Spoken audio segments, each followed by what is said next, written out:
It's time for Reason. Because now we're introducing the one thing that we have that can actually change the mentality of the people that we're trying to influence, and that is capitalism. We can change their diplomacy. We can change their leaders. We can overthrow the dictators. We can try and quote-unquote free the people, but unless the people know what to do with that freedom, they're lost. The one way that we can change things is introduce capitalism. This is the Voice of Reason with Andy Hoosier. Then I'll get on my knees and pray. We don't get fooled again. Don't get fooled again. That's what I'm talking about. Welcome into the Voice of Reason on a Monday morning, broadcasting live out of the heart of the nation.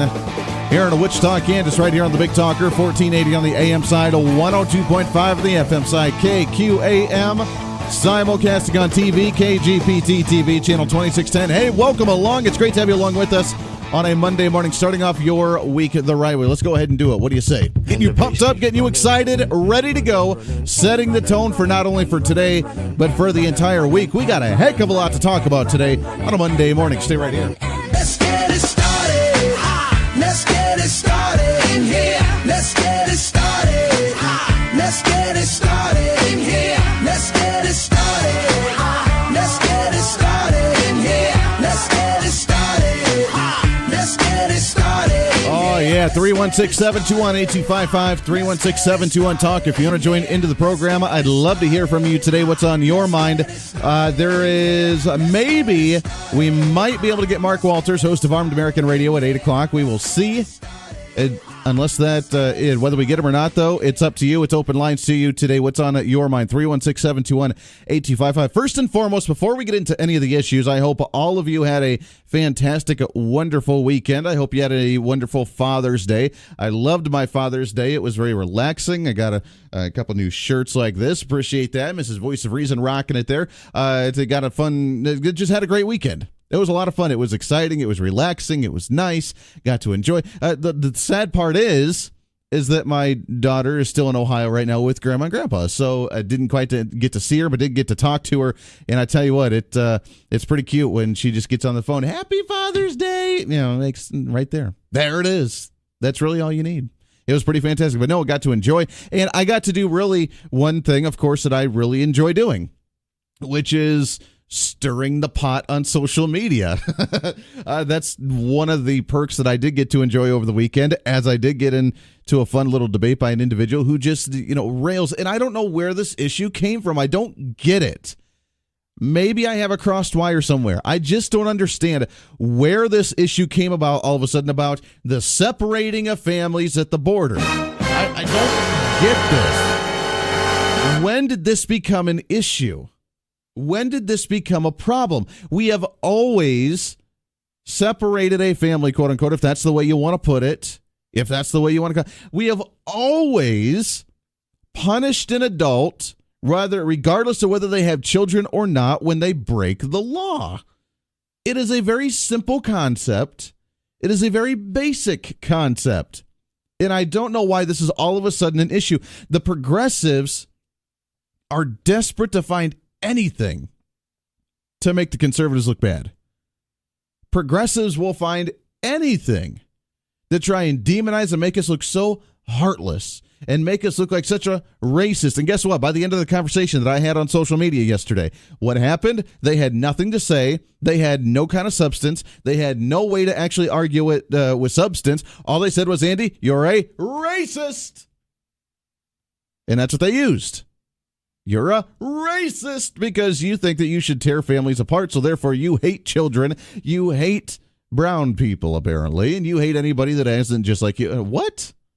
What are you talking about? And, of course, that's what they went to because they had nothing else to add to it. I asked them, if you break the law, then you should get in trouble, right?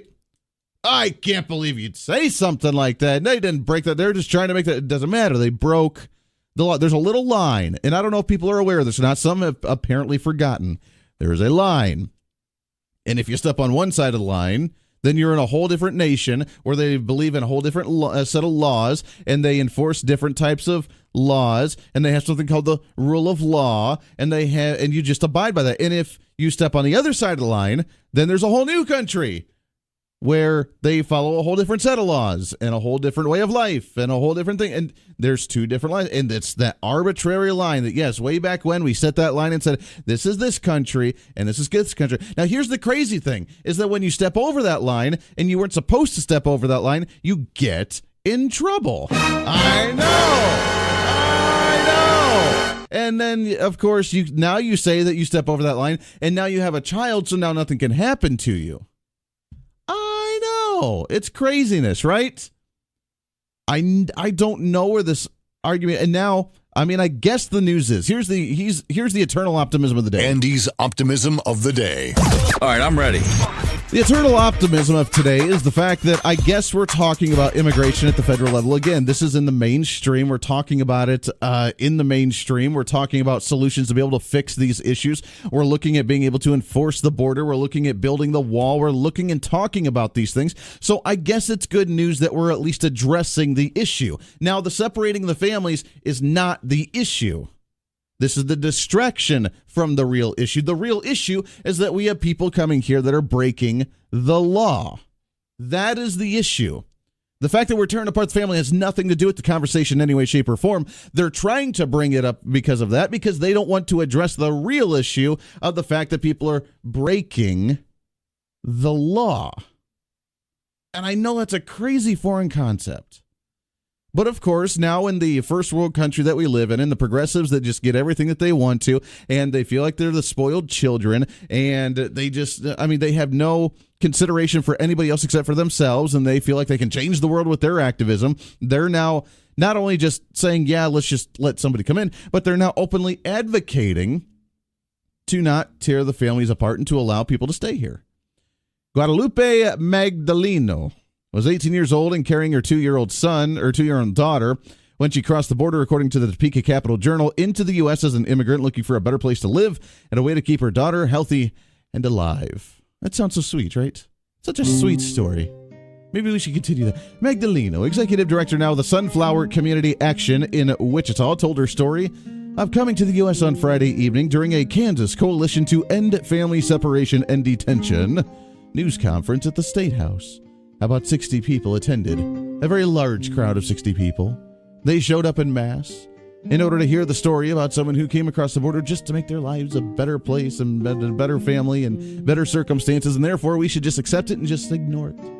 Now, Magdaleno has become naturalized, so kudos to her. Absolutely, welcome aboard. Glad you actually did it the right way. But the Sunflower Community Action ended up doing the rally on Friday. The Kansas Coalition focuses on ending family separation and detention. When did this get to be the major talking point of the issue?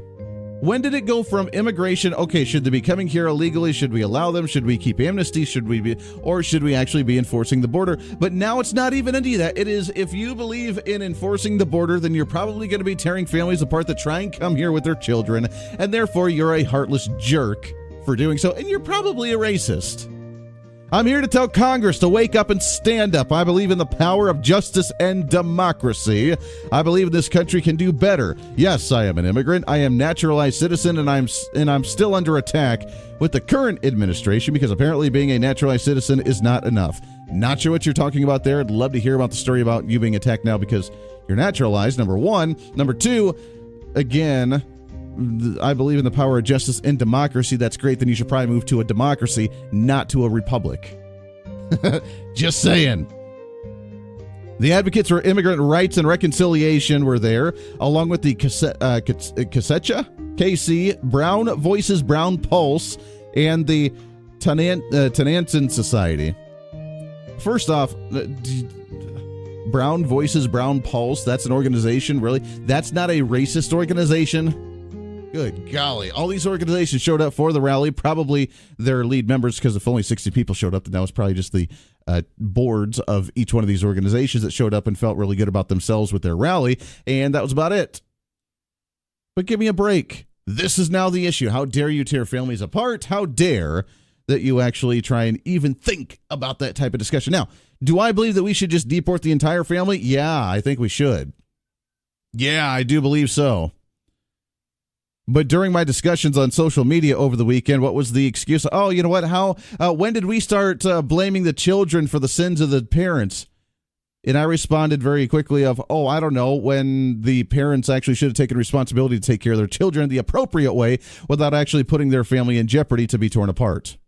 I know it's a crazy concept again, but yet it's something that apparently some just don't quite understand. Your thoughts on all this? 316-721-8255. The rally happening here in Kansas and Wichita and Topeka. It's happening all over now across the nation of now the movement and the direction and the steering of the conversation away from the original topic of immigration on what we should do with illegal immigrants and how we should be enforcing the border and that sort of thing. Away from that, like usual, the typical distraction of being able to go to the emotional side of now, how dare that you actually try and tear apart a family. Your thoughts on all this? 316-721-8255. Lines are lighting up. Let's go to line number 1. Good morning. What's your name?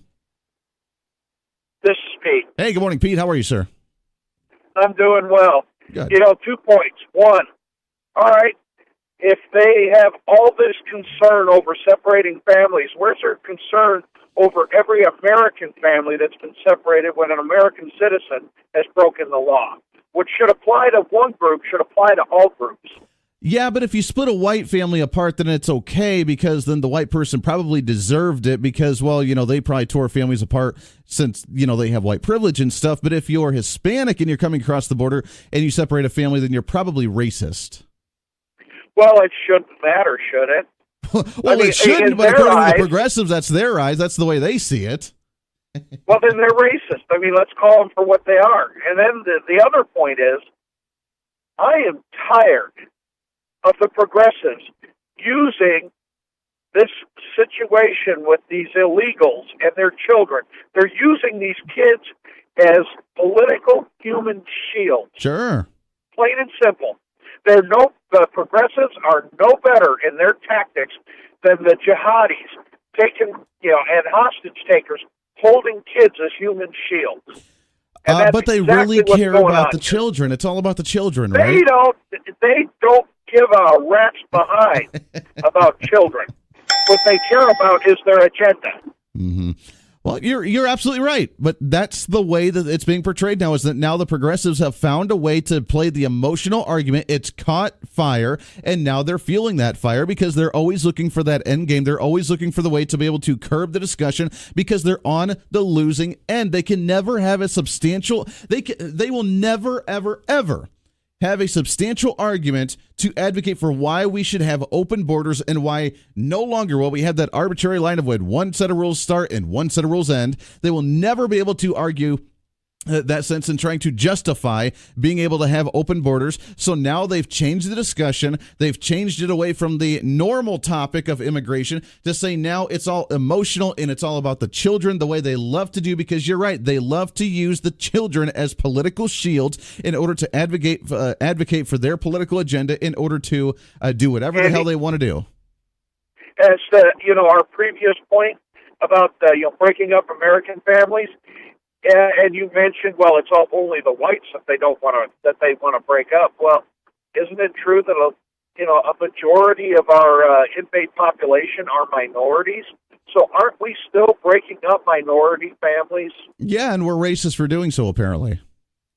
Well, but we're racist, but we shouldn't break, by their own logic, mind you.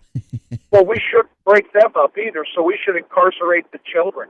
Sure. As well. Sure. If a parent breaks the law, we should incarcerate the children. Well, that's the way they like to believe it. I appreciate the call, my friend Pete, very much so. Good to talk to you, and happy Monday to you. 316-721-8255. Let's take another phone call here. Line number 2. Good morning. What's your name? This is Jim. Hey, good morning, Jim. How are you? Oh, I have a solution to this whole problem. Okay. It's very simple.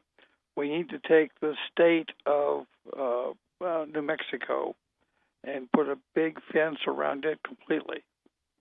And then inside New Mexico, we need to build another 1.5 million single-family homes and a whole new school system and stuff, so we have a place where we can keep all the families of people who don't have a legal reason to be turned loose on the whole country. So we just needed to create a whole new country inside of New Mexico, and I picked that because it's close to the border and it has a lot of unpopulated areas.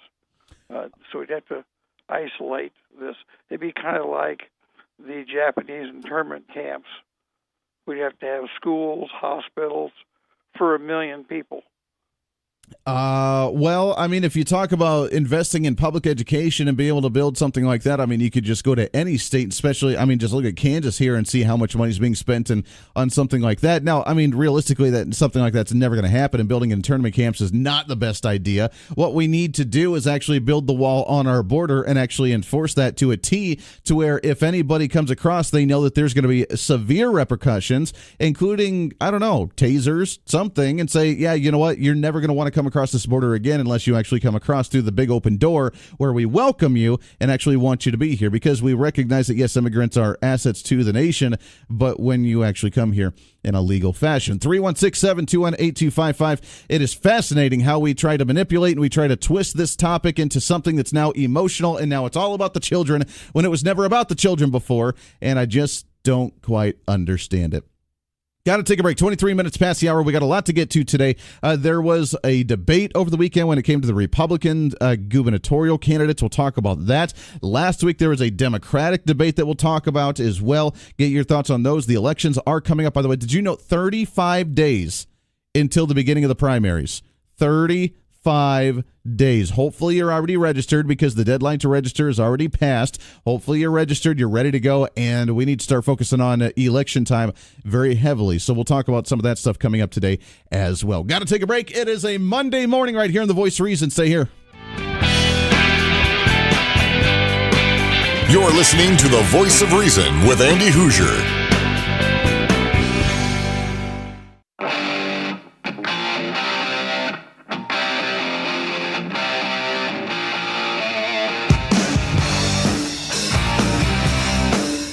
By the way, these kinds of rallies, it's really entertaining as they watch and they stand and they cheer and they cry and they, do their whole little circle of crying and yelling and screaming and doing whatever they do.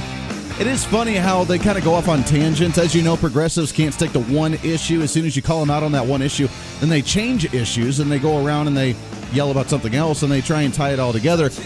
It's just kind of the normality of what they do. At this coalition, the Kansas Coalition, Kansas Keep Families Together Kansas Coalition, that's trying to end the separation of the families at the border sort of thing, they not only complained about the fact that we're splitting families apart, but they also went against the abuse of privatized for-profit detention centers, injustices in Kansas government, and, of course, the alleged violation of voter rights by Secretary of State Chris Kobach.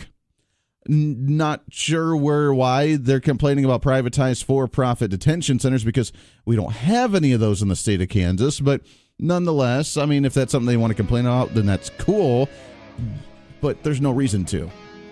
That's kind of like the Poor People's Coalition that was here protesting in Topeka, if you remember, just protesting about disparities happening in Washington, D.C. Doesn't make any sense to me, but if that's what makes them feel good, if that's what makes them feel warm and cozy at night, and they can sleep better at night, and they feel like they did something and they accomplished something, rather than, I don't know, going out and benefiting themselves for their career or their life or their family or something, then, all the power to them. Pat them on the head and say cute, and then give them a ginger ale and go about your business. Bottom Down News coming up. Lots more to get to. This is The Voice of Reason. Every day. And if you're thinking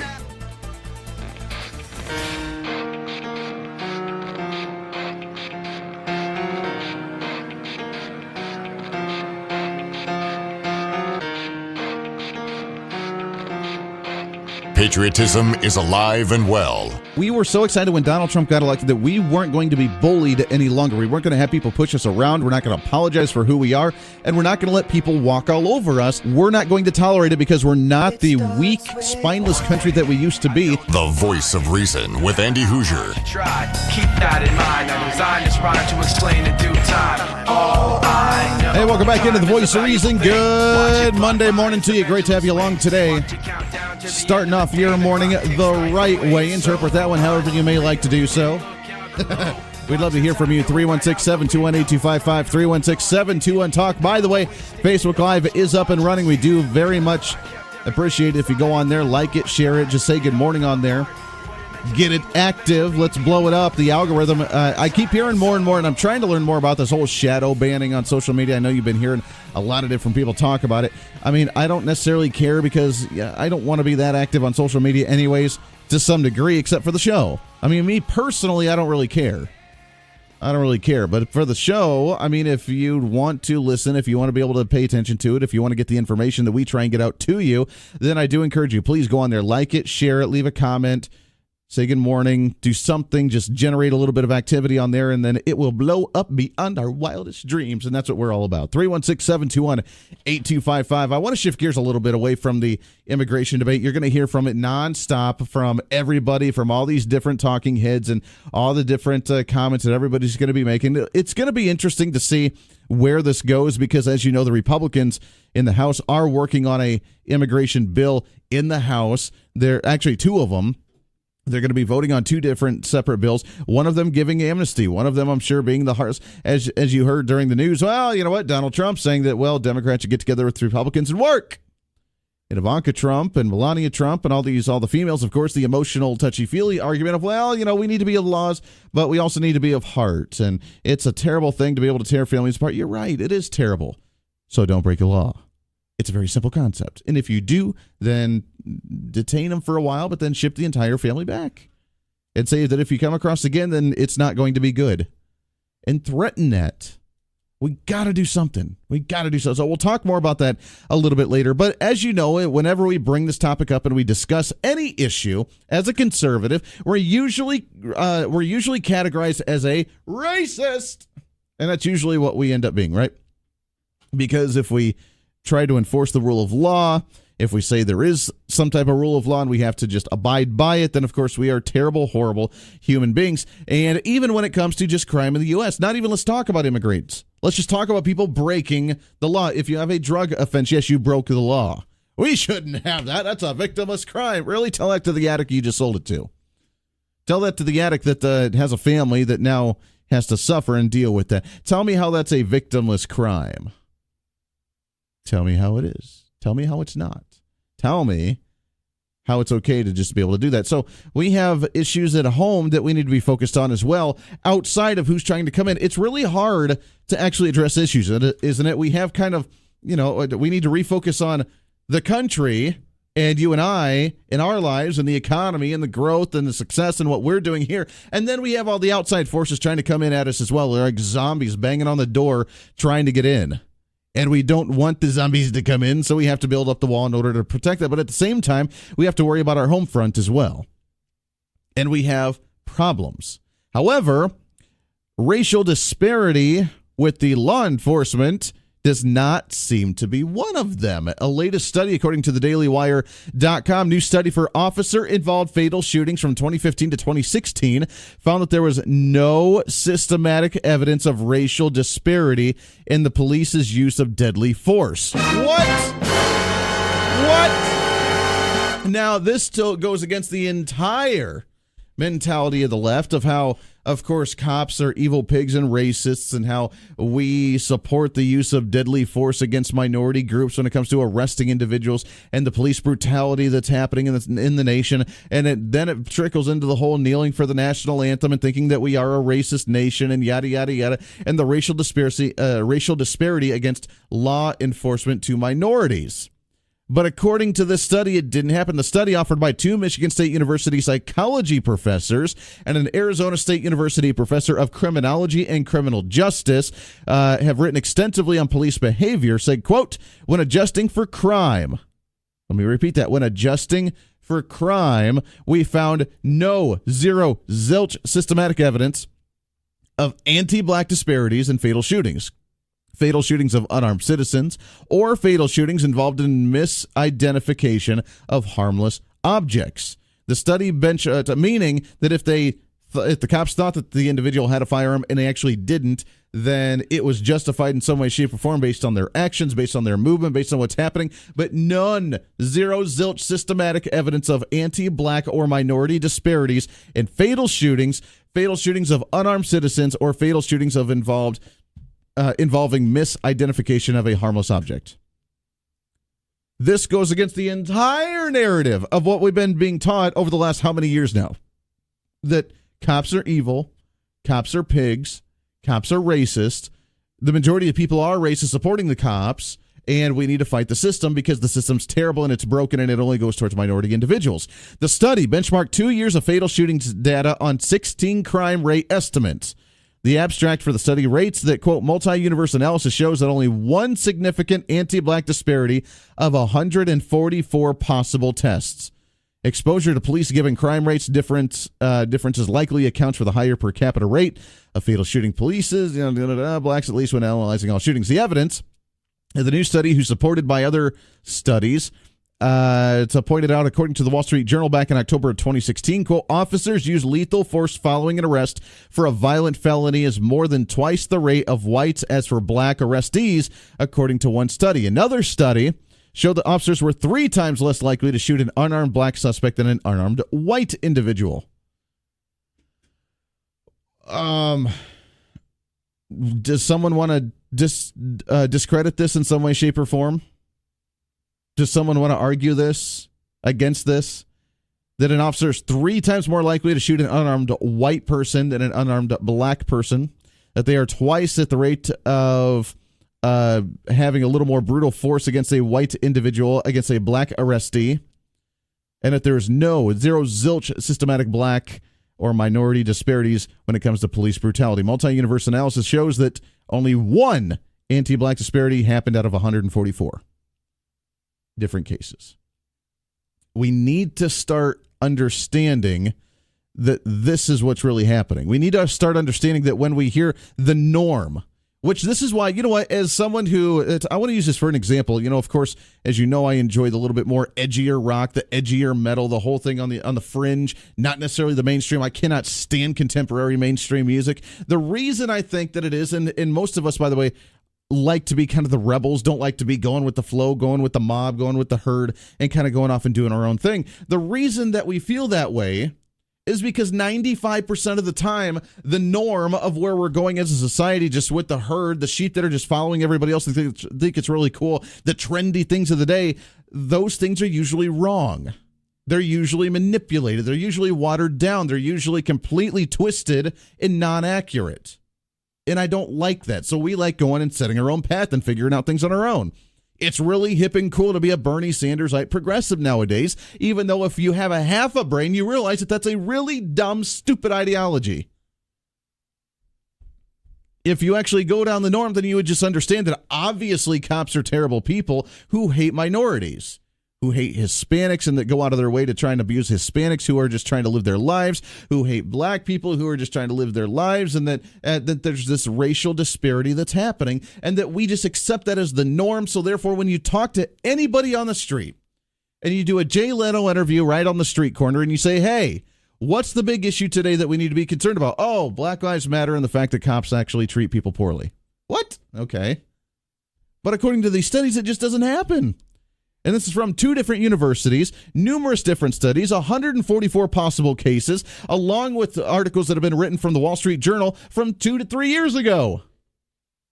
And it's not happening. Now, have there been cases of actual disparity? Sure, there have been.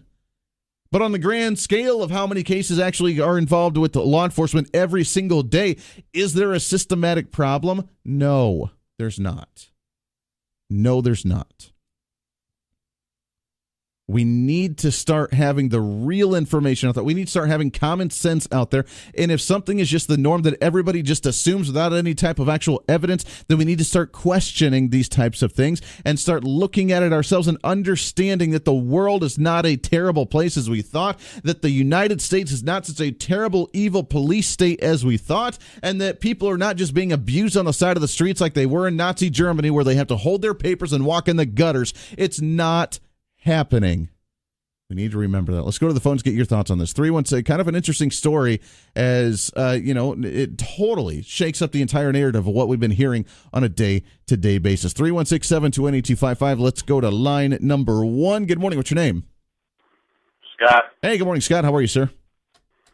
Well, you got a lot of people who have a lot of questionable circumstances that they were killed, and a lot of those people happen to be black. In the United States, black people had to suffer laws that other people didn't. That's why they had Jim Crow laws. Sure. And these were racist laws, and the police had to enforce, or sheriff had to enforce racist laws, so that over time made them have a mental capacity of a racist. And since they started becoming racist, as you can see it during the 1960s protests, they specifically went after black people with dogs. I don't think they ever really went after dogs. Ever used dogs with other people when they protest. But do they do that today?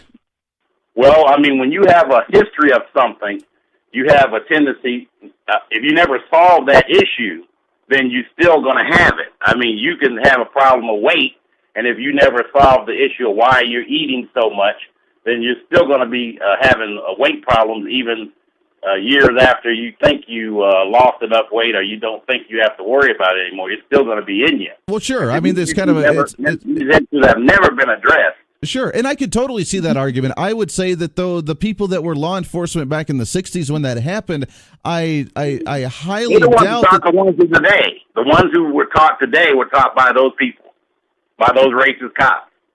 And so and just like in other places here, here in Kansas, we know it's a police state, obviously the type of things that they do, but nationwide, the same thing. It's not like it's. But let me ask you this: but do you think that those are only the stories that are like the only things that are actually happening, or the only ones that actually gain media attention for us to focus on them? Because according to this story, a white individual is 3 times more likely to be shot as an unarmed individual by the cops as a black person. So, is it actually happening in the streets and we're not getting reported on it, or is it just not happening? And the only people that are seeing any disparity or questionable circumstances are individuals of minorities.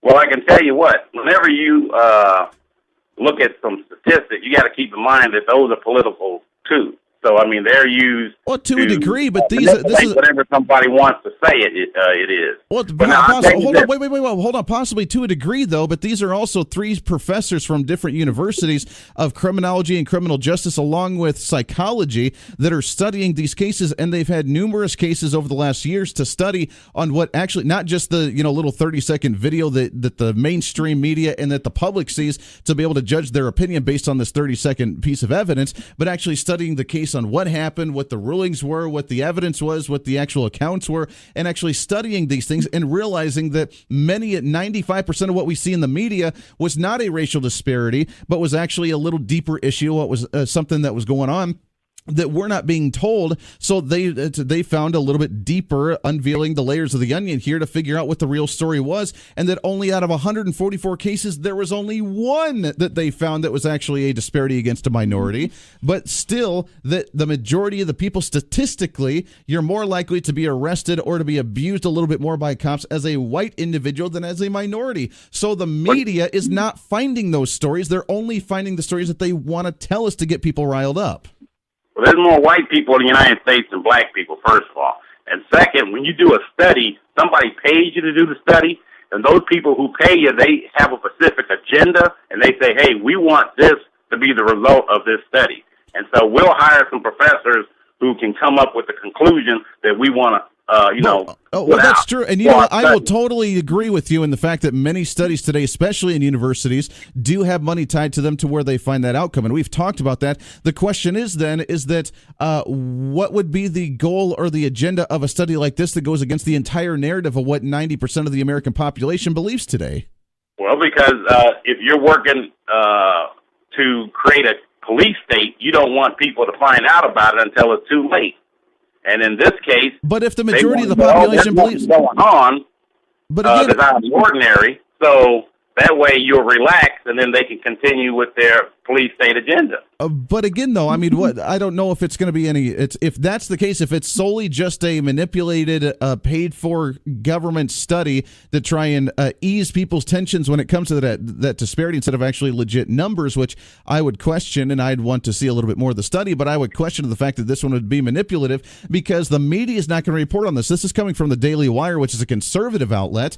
So there's unless you actually believe in the conservative agenda, if you're just someone who's non-political or someone that is fired up about the issue, then they're just going to write it off and not believe it anyway. So I don't see how it's going to promote an agenda or help anybody because it's saying, wait a second, everything that you've just been told for the last 10 years, 20 years, whatever, when it comes to relations with law enforcement, with minority communities, is completely false and not true. Do you think people are actually going to embrace it and believe it?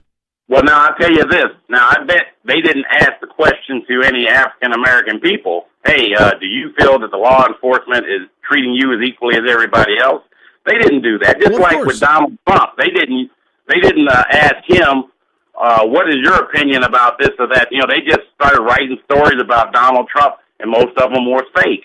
Well, sure, because this one's not a poll. This one's just a fact of this is the actual numbers. This is the hard data. This is what really happened. It's not an opinion thing of what you believe because, again, if you go to the community and say, wait a second, here's what actually happened here, then someone always says that, well, that's not true, and I just don't want to believe it because I know that it was racist. I know that it was some type of brutality statements. Scott, I appreciate the conversation. It's very interesting. I want to take a break, though, to running short on time, but this kind of study isn't an opinion thing or a polling and saying, what do you believe? This is saying, this is what happened.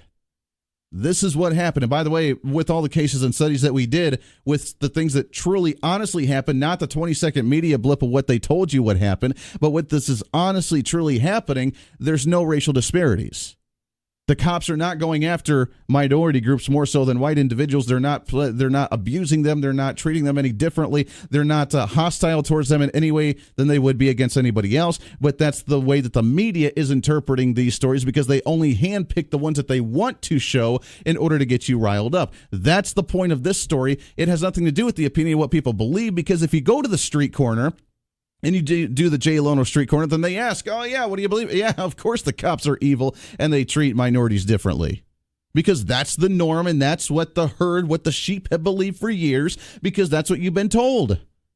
But this study says, wait a second, regardless of what you believe, this is what's actually happening. Now do what you will with it, with the actual numbers and with the study. Got to take a break. 7 minutes at the top of the hour. We'll continue this, get your thoughts and calls on it a lot more. Do you believe that there is any of that systematic racism happening in law enforcement, or do you believe that maybe we've been lied to for a while from the media, from the mainstream, from the government, and from the progressives trying to tear us apart from one another? Got to take a break. This is The Voice of Reason. Stay here. The Voice of Reason with Andy Hoosier.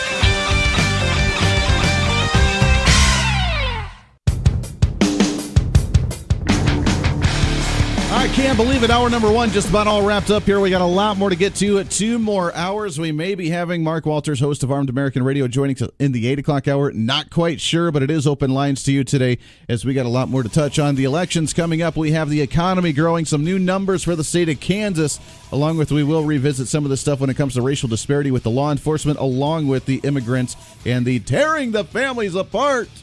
And that scary discussion. So we'll talk about all that and more. Your phone calls are always appreciated. We love it. Starting off a Monday morning, this is your show. It's time to speak up, speak out, speak loud, speak proud, speak the truth, and always, always speak some reason. Hour number 2 of The Voice of Reason coming up. Speak.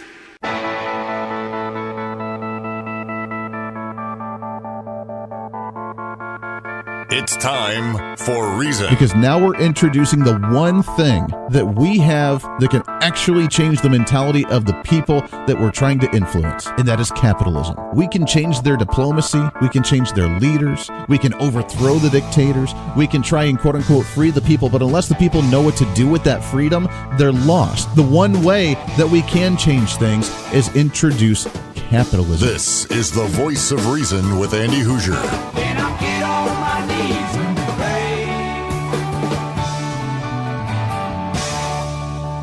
we don't get fooled again.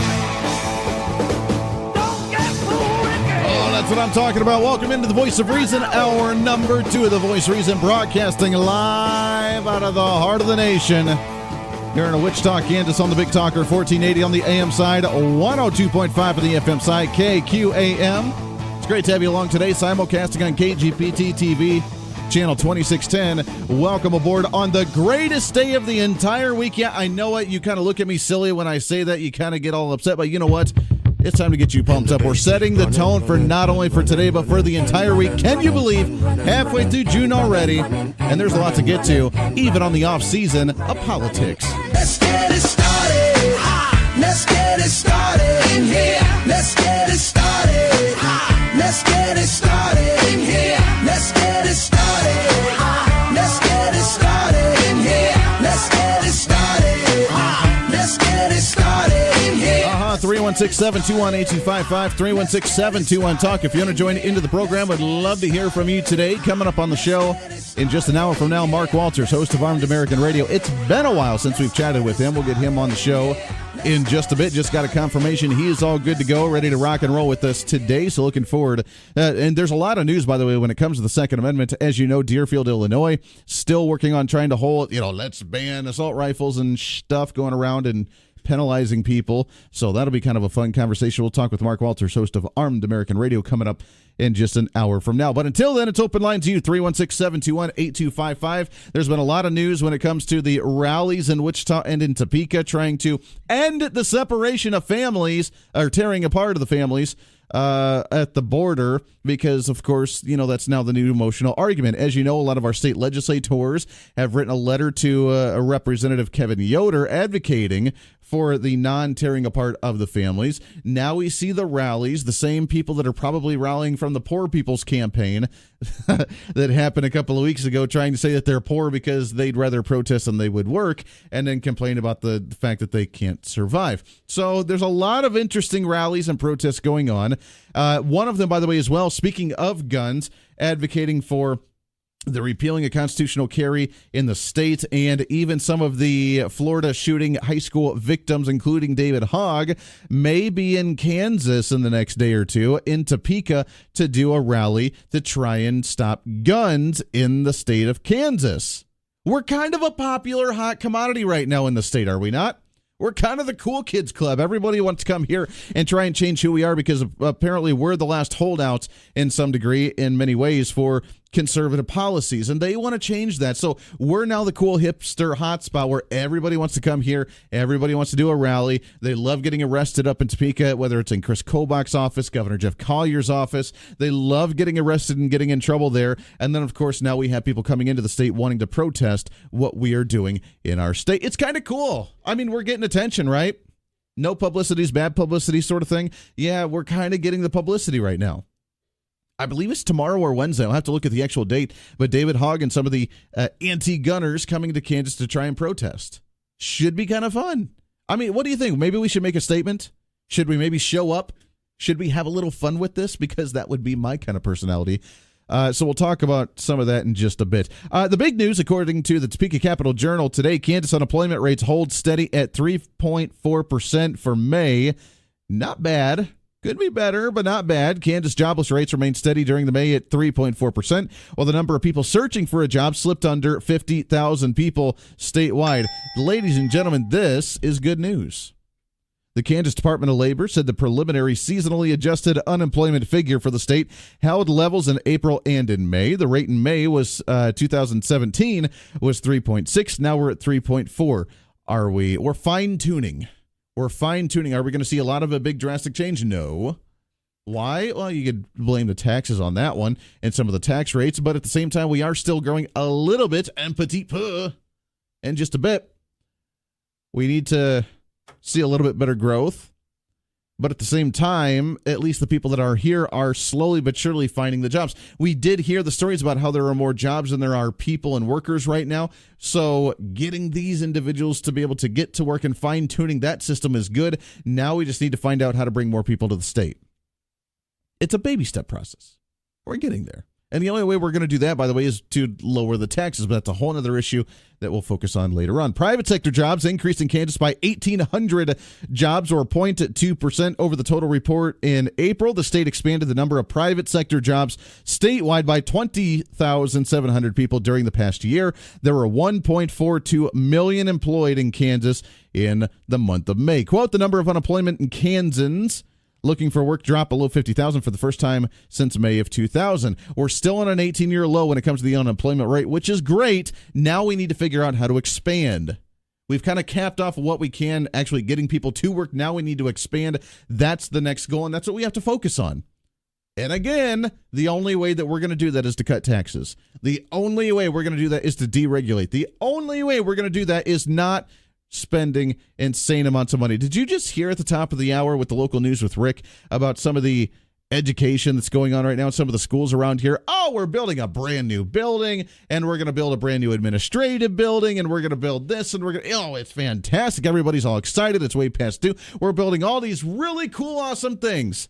But oh, by the way, we're out of money and we can't afford to pay teachers. Yeah, maybe we should work on some of that. Then we could see the economy begin to grow, and then we could see people actually wanting to move here to the state of Kansas. 316-721-8255. Let's go to the phones and get your phone calls. Line number 1, good morning. What's your name? My name is Eddie. Good morning, Eddie. How are you, sir? I'm fine.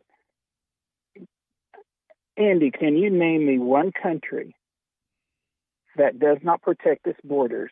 Can you name me one country that allows people from another country just to cross over, then declare that they have a right to be there because mob rules? Can you name me one country? Well, nowadays, unfortunately, you see almost the Europe doing that, to where they really don't. They have their borders, but they don't really have their borders, because now they really like to abide by their European Union. But you can see how well that's actually working out for them, and they're actually going back to saying we should probably begin enforcing our borders again because this is getting out of hand. It's I'm an old traditionalist. I mean, your border is your border. Yeah. And these individuals that come across the border, they need to realize that if you bring your child across the border, you're committing a crime. If you commit a crime, your child is separated from you. That's no matter, I mean... Apparently, people cannot connect those dots, though. They cannot say that dot A goes to dot B goes to dot C because of what happens here, that the cause and effect system apparently is no longer active anymore, that we can just do whatever we want to with no repercussion. And then if you do something bad, then you'll just say, oh, please don't do it again, but we're not going to tear your family apart, and we're not going to take your kids away from you because you're an evil, terrible jerk that actually doesn't know how to take care of your family very well. We don't do that anymore because, again, we don't know how to connect dot A to dot B. Action and reaction, cause and effect, consequence of an action. It's a wild, crazy concept in today's times. Now, no matter what race you are, if a mother would take her 4 children into a quick trip and start shoplifting, okay, and the police come, the mother is going to be arrested. The children are going to be taken by the authorities to a children's home. Mm-hmm. That is just the law. That's the way it works. And I am more sick and tired of these worthless American people that do not give a damn about this country. To me, they are just a bunch of worthless people. And if you don't want to live in this country and obey the laws, then get the hell out. This country is for people that love it. Well, and that's the thing. If you're here trying to make a better life for your family and you want to come across the border illegally, then that's right there should be the first big red flag, and say, wait a second, I'm trying to do something better for my family, so I'm going to live in a nation where I have to look over my shoulder every single day wondering if I'm going to get caught because I could get in trouble for doing this, because I'm doing it for the betterment of my family. That to me doesn't make any sense. And you're right. I mean, we've seen a massive increase nationwide over the last few years on the number of women being incarcerated because of them committing more crimes. And when you talk about the women demographic, even here in the state of Kansas, that the number of women being incarcerated is actually on the rise comparative to former years. Should we start saying no matter what they did, even whether they're drug dealing, whether they're robbing a store, whether they're doing something terrible, we shouldn't incarcerate them because they're the ones that are nurturing to their children. So no matter what they did, we can't punish the child by taking the mother away. So let's just let her go ahead and continue to do what she's doing. To me, that is the dumbest argument that I've ever heard because it makes no sense. You're not punishing the child. You're taking care of the child. You're making certain the child has 3 square meals. You're making certain that the child has a place to sleep instead of in some gutter place in America where they're sneaking around. I mean, hell, this is not World War II, and this is not Germany. This is the United States. And like I said, I am sick and tired of these pathetic people that claim to be Americans allowing this country to go downhill, and it all started with that damn Obama boy. And if we wouldn't have had him, I think this country would have been much better. And that Michelle, good God, did you see that painting of her? Hell, it looks like she's wearing some kind of a kitchen tablecloth for a portrait. I did and see that. The majority of the time, she walked around the White House looking like some kind of a laundromat washwoman.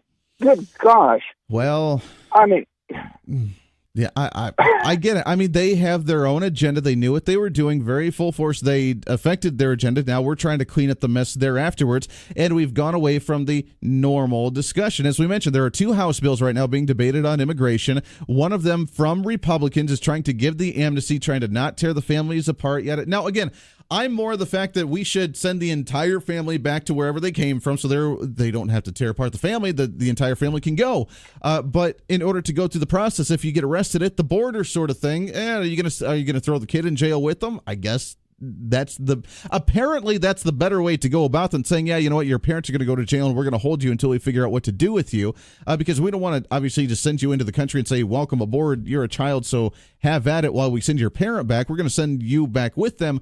But at the same time, I don't know if incarcerating the child is more humane. Apparently it is, if we throw the child in the prison with the parent, so that way they don't actually have to be separated. How about that one?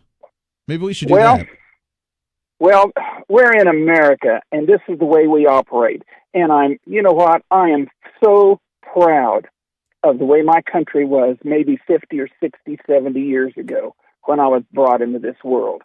So proud. But the deal of it is, people don't realize how beautiful of a country this is and what they have. And one of these days, they're going to lose it, and they're going to start whining, my God, these people have taken over mob rule. Please help. Please help. You are the ones that let it go. The deal of it is, as long as I have a breath to breathe, I'm going to be a very proud American and stand up for our rights, period. Well, amen to that, Eddie. I love it. Appreciate the call very much, my friend. Great to talk to you today on a Monday. Very much. I mean, you're absolutely right. They don't appreciate it, and it's all about the protected classes. I mean, look at the coalition that's trying to protest here in Wichita, the protests that are happening in Topeka, the protests that are happening everywhere trying to say don't tear apart the family. They don't have any argument other than it's bad because we can't separate the family. There's no other argument. There's no numbers. There's no facts. There's no substance to it. It's other than it's evil and we can't do that. And then, by the way, they, again, just like this one, they start talking about private detention centers for profit. What are you talking about? There are no for-profit detention centers in the state of Kansas. Why are you here in the state of Kansas protesting, rallying to not tear apart families, and then thinking that the only reason we're tearing them apart is in order to give them to for-profit detention centers? It doesn't make any sense to me. But yet, that's the mentality of the left because they have nothing else to actually contribute to the conversation. 316-721-8255. Let's take another phone call. Line number 2. Good morning. What's your name? Good morning, it's Deacon. Deacon, what's happening, sir? Oh, it's a beautiful day out here, brother. Every day. I love it. I tell you what, I love waking up in the morning and having it be 80 degrees at 5 a.m. Oh, yeah. Hey, man, I got to call in about these lawmakers who are sending out a letter to break the law. Right. You know, they swore to uphold the Constitution of Kansas and the United States, and, you know, they're derelict in their duties. They're advocating for people to break the law. How about we just go ahead and get rid of them and get some people up there who are going to enforce the law?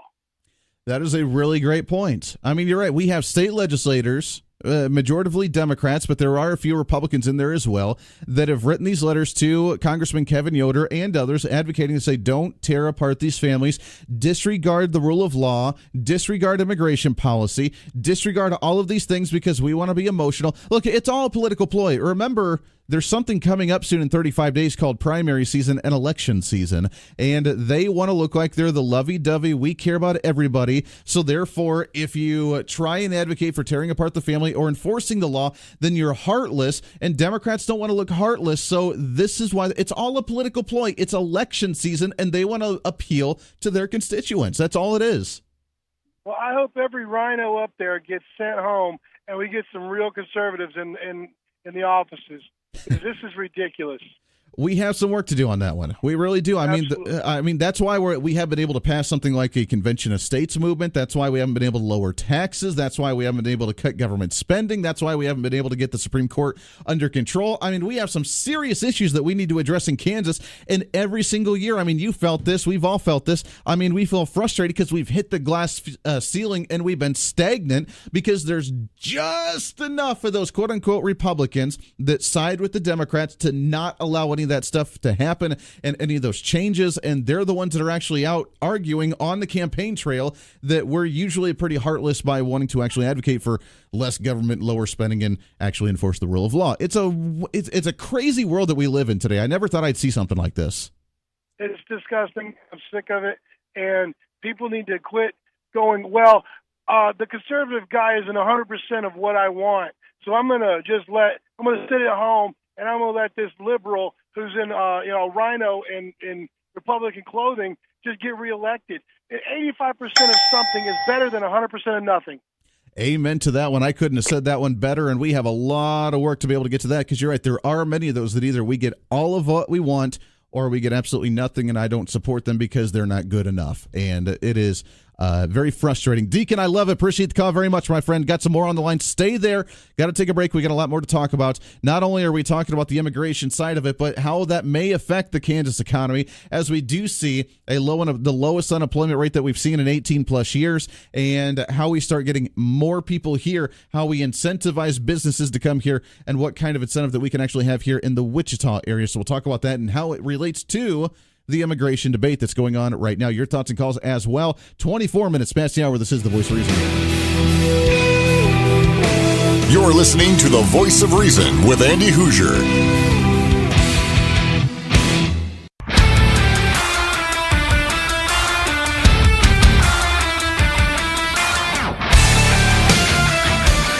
29 minutes past the hour. Got to take a bottom of the hour break. Went a little long in that segment, but appreciate all the phone calls. Got some more on the line. Don't go anywhere. Don't go anywhere. I promise we'll get to you as soon as we get through the bottom of the hour here. It is funny, though. I've been trying to chat with people and trying to learn about what the topical issues are on the campaign trails, and constituents and voters getting ready for the primary race all fired up one way or another. And I'm really curious to see kind of what the big issues are and what the big drives are for many individuals and what's driving them to go to the voting booth. Is it the successes of what's going on, and they're happy about the economy, and they're happy about the growth, and they're happy about the jobs, and they're happy about the wall, and they're happy about North Korea, and they're happy about Jerusalem? And is that what they're happy about, even with the local politicians, or are they being driven because they're frustrated? We haven't gone far enough. We haven't got enough done yet. The Democrats have been obstructing, and the moderate Republicans have been obstructing, and we're sick and tired of it. 35 days until the primaries begin. It's time we step it up, baby. We got a lot to get to. It's going to be a lot of fun. Stay right here. Bottom of the hour news coming up. Your phone calls when we come back. This is The Voice of Reason.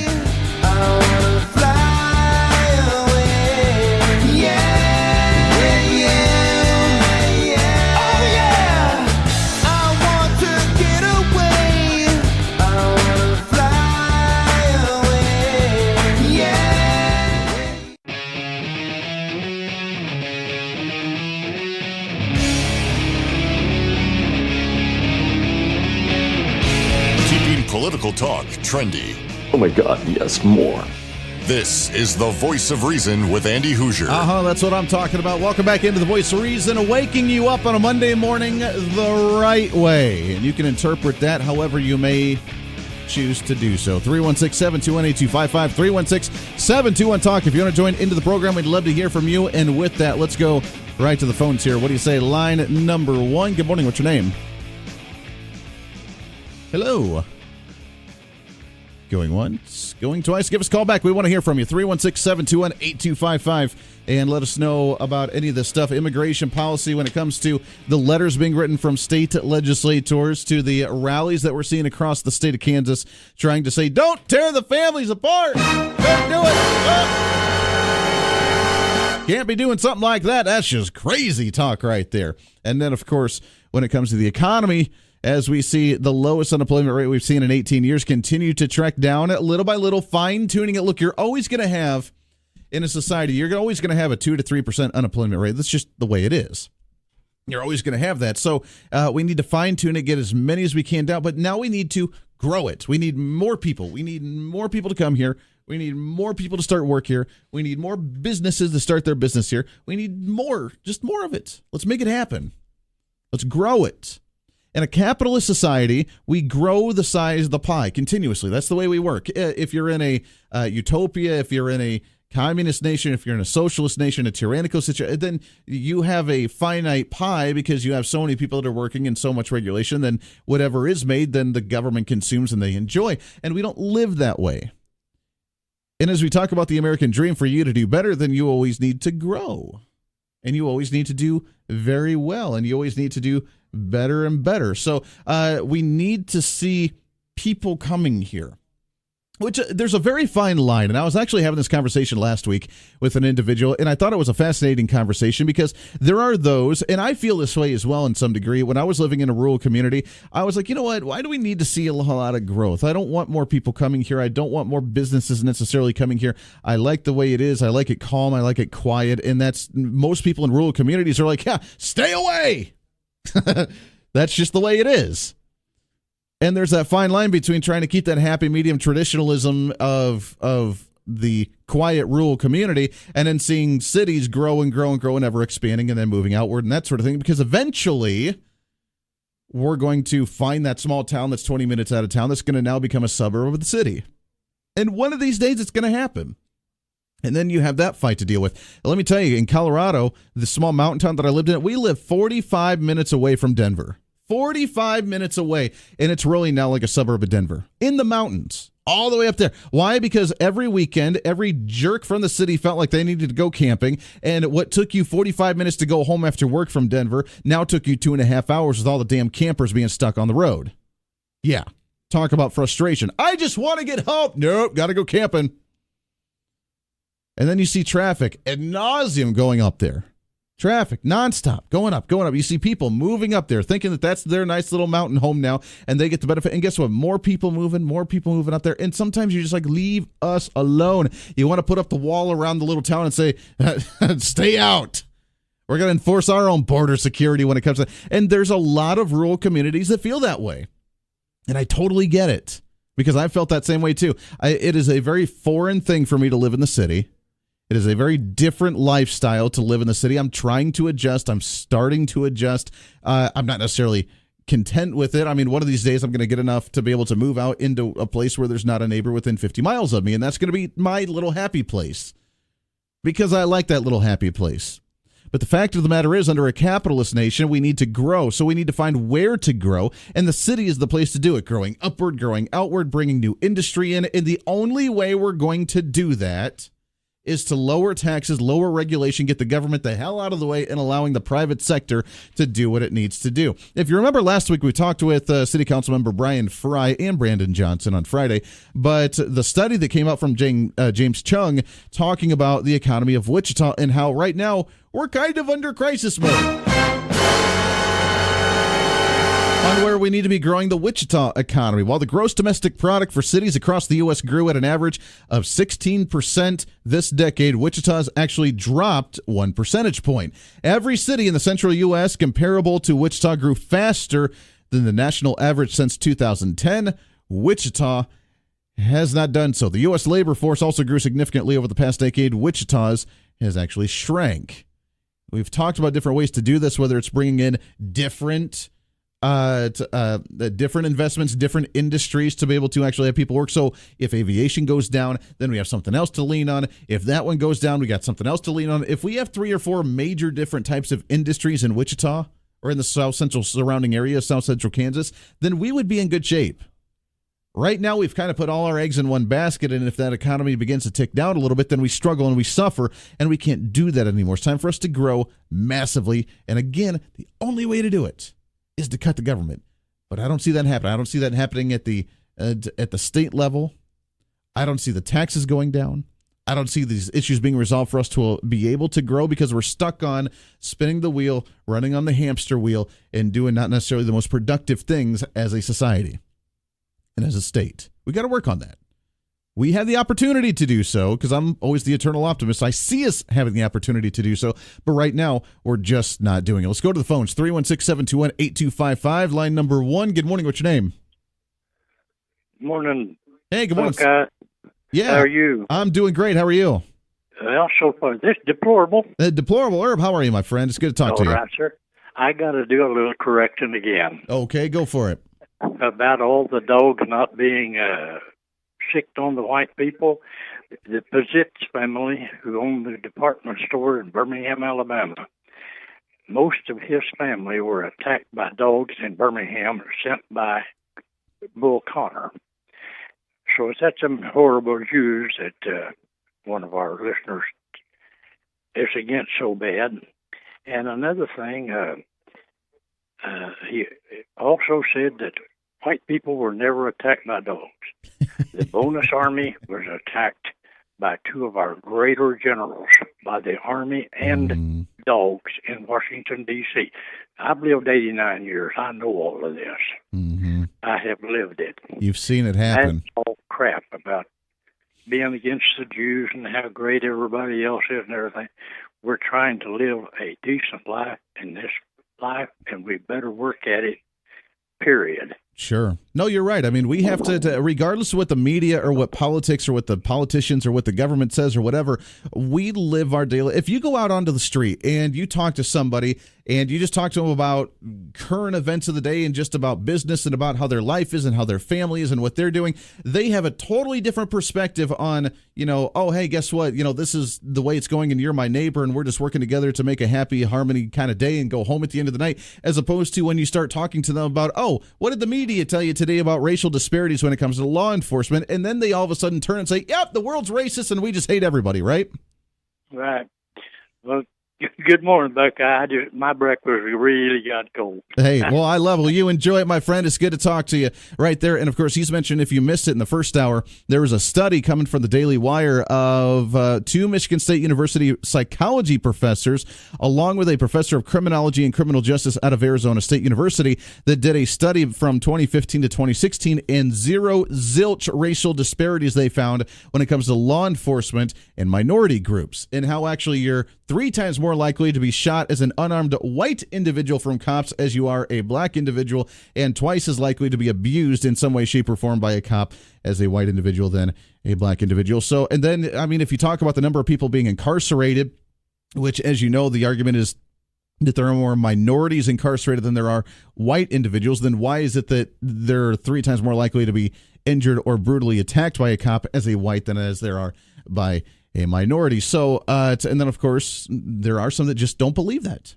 just don't believe that in any way, shape, or form, that they've heard from the media, they've heard the stories, they see the 20-second video on social media seeing a cop abuse somebody or try and take somebody down, and they have no idea what the story was like.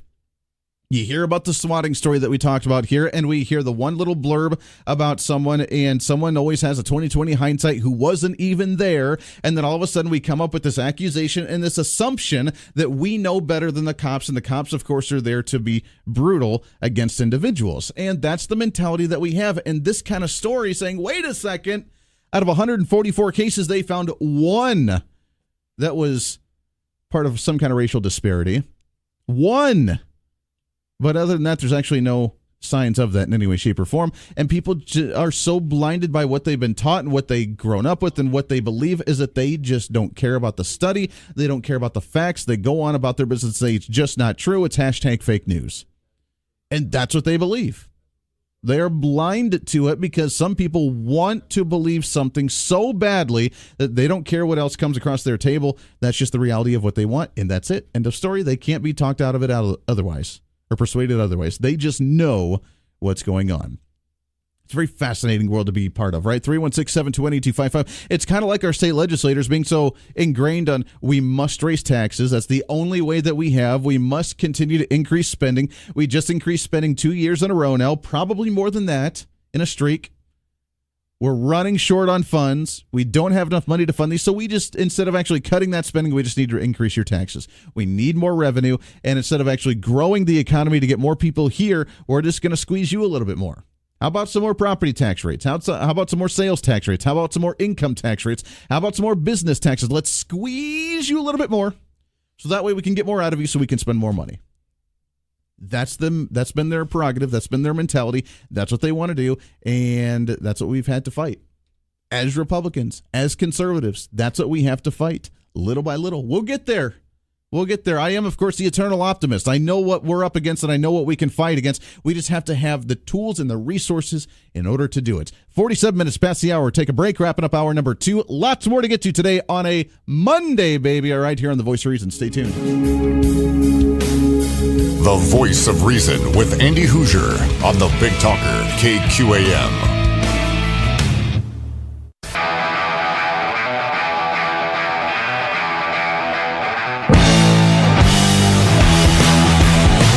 8 minutes to the top of the hour. Welcome back into The Voice of Reason. Great to have you along today on a Monday.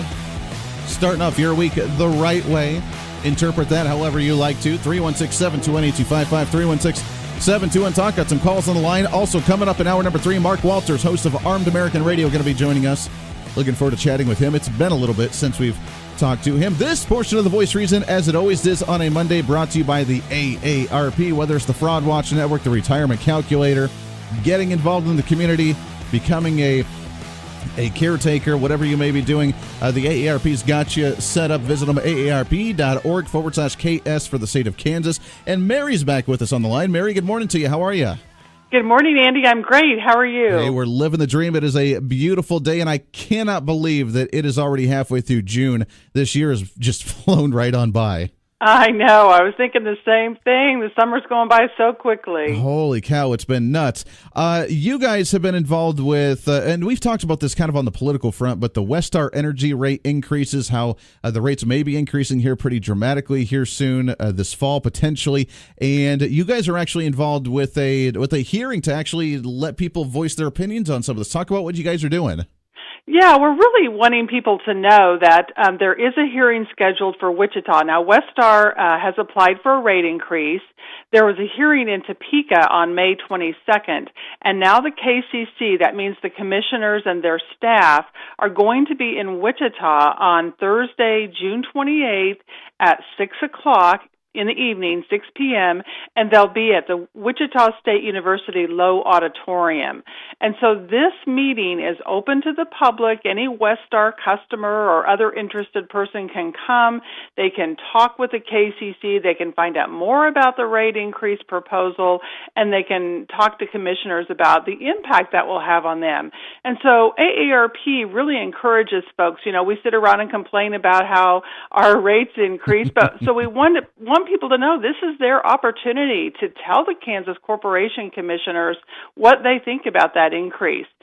So what they're saying is that the application filed by Westar is going to actually result in about a $5.91 increase per month for an average Westar customer, residential customer.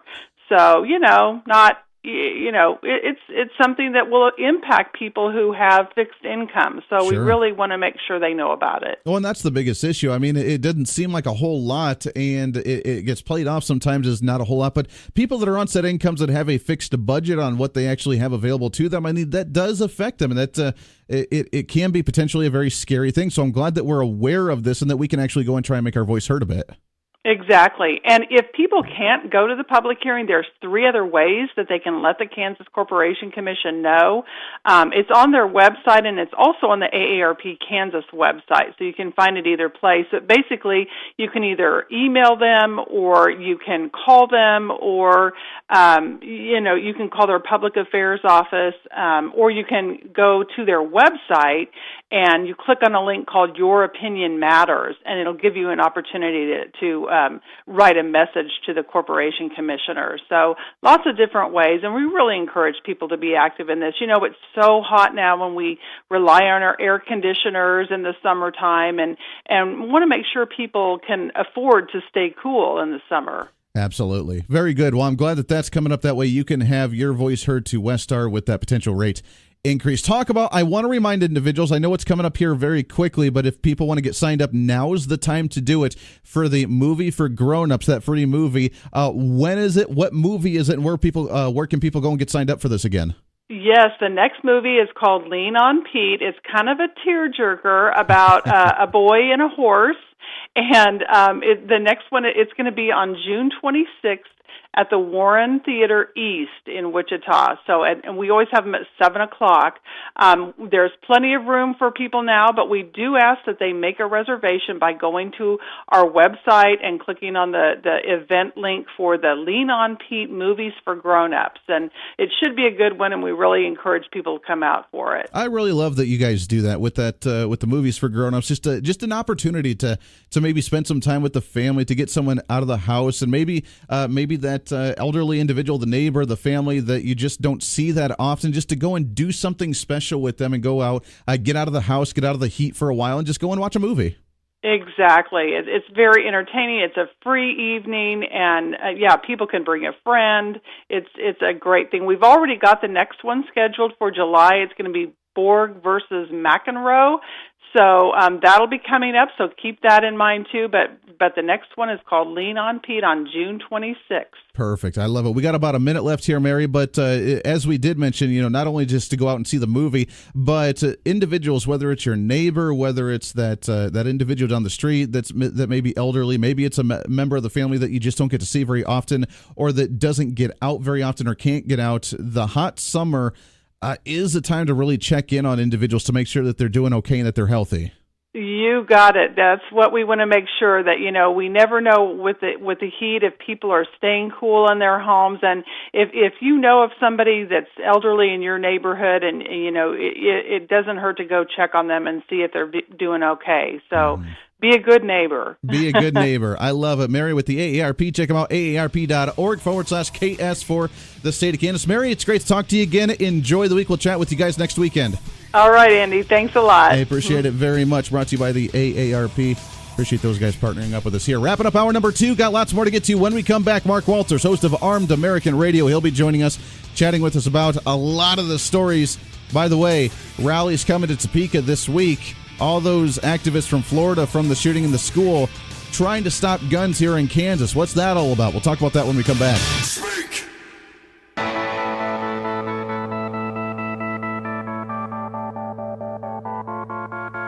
It's time for Reason. Because now we're introducing the one thing that we have that can actually change the mentality of the people that we're trying to influence, and that is capitalism. We can change their diplomacy. We can change their leaders. We can overthrow the dictators. We can try and quote-unquote free the people, but unless the people know what to do with that freedom, they're lost. The one way that we can change things is introduce capitalism. This is the Voice of Reason with Andy Hoosier. Then I'll get on my knees and pray. We don't get fooled again. That's what I'm talking about. Oh, yeah. That's what we're talking about. Welcome into the Voice of Reason, hour number 3 of the Voice of Reason, broadcasting live out of the heart of the nation here in Wichita, Kansas, on the Big Talker, 1480 on the AM side, 102.5 on the FM side, KQAM, simulcasting on TV, KGPT TV, channel 2610. Hey, it's great to have you along today on the best day of the entire week, on a Monday, as we set the tone for not only for today, but for the entire week. We're getting you pumped. We're getting you excited. We're doing the politicking, waking you up the right way. You can interpret that however you'd like to. Let's get it started. Let's get it started. in here. Let's get it started.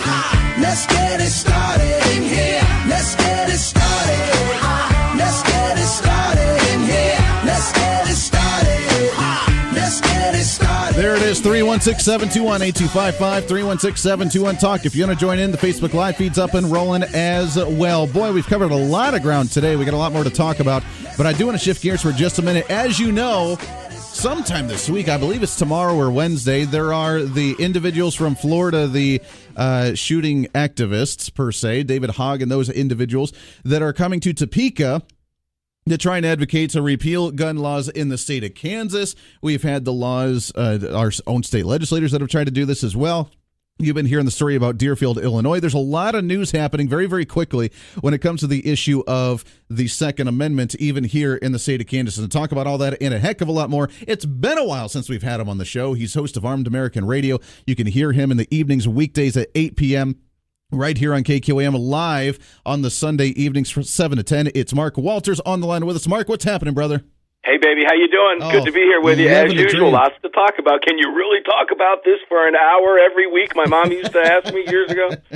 Every day. Boy. Yeah, I tell you, there's never a dull moment when it comes to guns. And now, just like with the immigration debate, where we've gone from the real issue of immigration to whether people should break the law or not, to you can't tear families apart because it's bad for the children. It's all the emotional argument. Right. That's the argument that they've now tried to use for the guns. And of course, it's all about the children. So as long as the children say we should ban them, then we should probably ban them, right? Great analogy. I like the way you tied the two together. Yeah, outstanding. I'm going to steal that for today's program. I love it. Well, hey. Actually, but you're right about that. Because it is liberalism is a disease whose central tenet is emotional. Mm-hmm. It's emotional. They got nothing else to contribute to it. Look, you can't think straight. Every business owner knows. Every good business owner knows that you don't make big decisions from an emotional standpoint. You wait until you clear your head and you can think rationally before you make that big decision. Liberals don't go that step. Liberals make decisions based on emotion, okay, which is why they're all over the board. And, just a basic analogy is an email. I'll talk directly to you. Listener, have you ever sent an email you regretted because you were emotional? And I've told my employees for years over the years, Andy, before you hit send on that thing and you can't take it back on the fly, write it out, get your emotions out, revisit it tomorrow, and then delete it when you realize how stupid you sounded and write the real email now that you're rationally thinking. Is that the same kind of thing you should do with a drunken text at night? I wouldn't know anything about that. I've heard, but yeah. I should probably work on those. No, I'm kidding. But you're right. I mean, when we make business decisions, when you make rational decisions, you take the emotion out of it. Take the emotion out of it. Very important. That's all they have is emotion. Because I've been on a few different. I like to throw the wrench in the system on social media and have a little fun with it. They have nothing, no other argument other than I can't believe you want to tear the families apart and keep those children. Yeah, and, listen, emotions are very powerful. They're very powerful. We all know that, okay? And they know that. Mm-hmm. They know how to play on that. Sure. They know there's a group of people out there who don't think like we just discussed, who will base decisions on emotion rather than rational cognitive thought. And because of that, that's why – let me give you a real-life example. I was talking about this on the Monster broadcast yesterday, and I know, Wichita, I love you, man. I know a lot of you were tuned into the program. I was talking about stories that I had seen on the Fox 5 Atlanta app. At 2:30 in the morning when I happened to wake up, I checked the news to see if there had been a change to one story. That one story was a story of a man and a wife who had walked out of a Kroger's grocery store at 4 o'clock in the afternoon, knew they were being tailed by three people, broad daylight, hot summer day. They were being attacked. Now, all of a sudden, they knew they were going to be attacked in the parking lot. One of the individuals drew a handgun. The individual victim, I guess he was the husband. It didn't say. We'll just say the male of the two, drew his lawfully carried gun and put down all three attackers in the parking lot right there at 4:15 in the afternoon on a bright sunny day. And it made for a beautiful thing. The hair on my neck stood up because that's the Second Amendment. Exactly. And I checked to see if there was any updates to that story. And boy, lo and behold, the national media is not talking about it. So you tweet it out to the Shannon Watch, you tweet it out to the gun grabbers, and these guys know this playbook. They understand this emotional playbook. They don't even respond. Sure.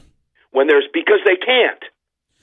The only response Yeah, the only response that they do have is, well, you know what, that's a little severe punishment compared to what they were going to do. You should have just robbed them, or you should have maybe beat them up a little bit, but why kill them and shoot them? Because well, you may get that argument from local boneheaded activists, but when you're talking about the professionals, and I'm talking about the Brady campaigns, Sure. because I stick it in their face constantly.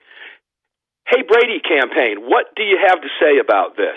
Right. Silence. Absolutely silence. Because they cannot. Hey, ABC, NBC, CBS, why aren't you running this story? And I'll tell you why. Because they can't play on the emotion that works for them. A story like that draws on our emotion, doesn't it? Mm-hmm.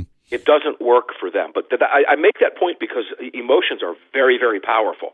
And the professional gun grabbers, the professional gun prohibitionists, know very, very well how to play that game. They are very, very good at it. And we've got to know those things. And I go back to the old Sun Tzu, The Art of War. The general who knows the most about his enemy wins every battle and every war ever fought. Exactly. Period. And we have to know these things going forward. We have to stay a step ahead of them. We have to know what they're up to, and we have to be smarter. And they prove that to us every day with lies of omissions by not covering stories like that. That should be such a feel-good story across this country. 30 years ago, it would have been. Sure. No, absolutely. They do. And now we always see, as you mentioned, is the emotional plea. As long as the students are out campaigning and protesting this, as long as the students are out speaking, then it's the young generation, it's the children, and we can't let down the children. As we mentioned, we got David Hogg and some of the other Florida victims that are coming here to Topeka in the next day or two to do a stand-in, to do a protest. For whatever reason, we've had so many protests at our Capitol the last month. I don't know why, but because you have good gun laws. Look, before we go over to David Hogg, let me say this. Last night, as I was on air live, a shooting in Walmart in Washington State was breaking. But I didn't have enough detail, so I didn't go on, didn't mention it, because we didn't know anything about it. Sure. But why was it making national news, I thought? This morning I saw on Fox News, why did it make national news? I guess Fox jumped on it from their affiliate in Washington as it was coming up, but it turns out a CCW holder in Washington State stopped an armed criminal, and Fox happened to pick it up. Sure. Much like the story I just told you about in DeKalb County, Georgia, was where that story I just told you unfolded from. It happened again last night in Washington, and this time it did get picked up. At least it got picked up by Fox. Mm-hmm. Okay? Very important that we point that out. Again, because the emotional deal, and then you go on with the David Hogg and everything else. So sure. Well, no, you're right. I mean, those are the kind of stories that we need to be hearing because that'll change the mindset. I mean, we've talked about this before, but every time there is a shooting, especially in a rural community or even in a city, when there's a shooting that happens and the gun grabbers come in fleeing, thinking that they have an opportunity to try and scare people with guns, they notice that actually more people turn out to go and purchase guns because they don't want it to happen to them because they thought that something like that would never happen in their town, would never happen in their neighborhood or their community. And that they never have to worry about it. Now, all of a sudden, it did. Wait a second. I guess I better start protecting myself because who knows when it's going to happen to me. Well, I'm glad you mentioned that because, I think this is important to remind listeners. So I'm going to take a second here, and I'm going to go back into my phone. I did this the other day. I checked on that story at 2:30 in the morning, and I checked on that story at 2:30 in the morning for a reason because I wanted to find out if there had been any updates because I knew I was going to open my program with it, sure, or at least discuss what happened because the mainstream media would never touch it. Well, while I was doing that, I started flipping through the rest of the stories on Fox 5 Atlanta app, okay? And here's what I found, one right after the other. Suspects named in shooting outside DeKalb County Kroger. Then I swiped to the next story. Woman grabbed by stranger while jogging. Then I swiped to the next story. Deputies, former NBA player arrested in connection to home invasion. Then I swiped to the next story. And that next story was former bus driver convicted in fatal crash, charged with rape. Then I swiped to the next story. Clayton County Police searching for suspected serial rapist. Then I flipped to the next story, which said Covington couple says thieves racked up tens of thousands in credit card charges. Then I flipped to the next one. Paulding County man pleads guilty to molesting 12-year-old. Then I swiped to the next one. Serial rapist pleads guilty to cold case attacks from 1986. Then I flipped to the next one. Arrest made in case of woman found dead at Gwinnett County Mall. Then I flipped to the next one. Stolen car chase ends in violent crash. Those were 11 straight headlines on the Fox 5 Atlanta app, and I thought there's my opening to my program right there. Right there. Because this is a reminder that what you just said is flat out real life. And I have a responsibility to remind my listeners, and you have a responsibility to remind your listeners, that those headlines I just read for you didn't all happen in crappy areas.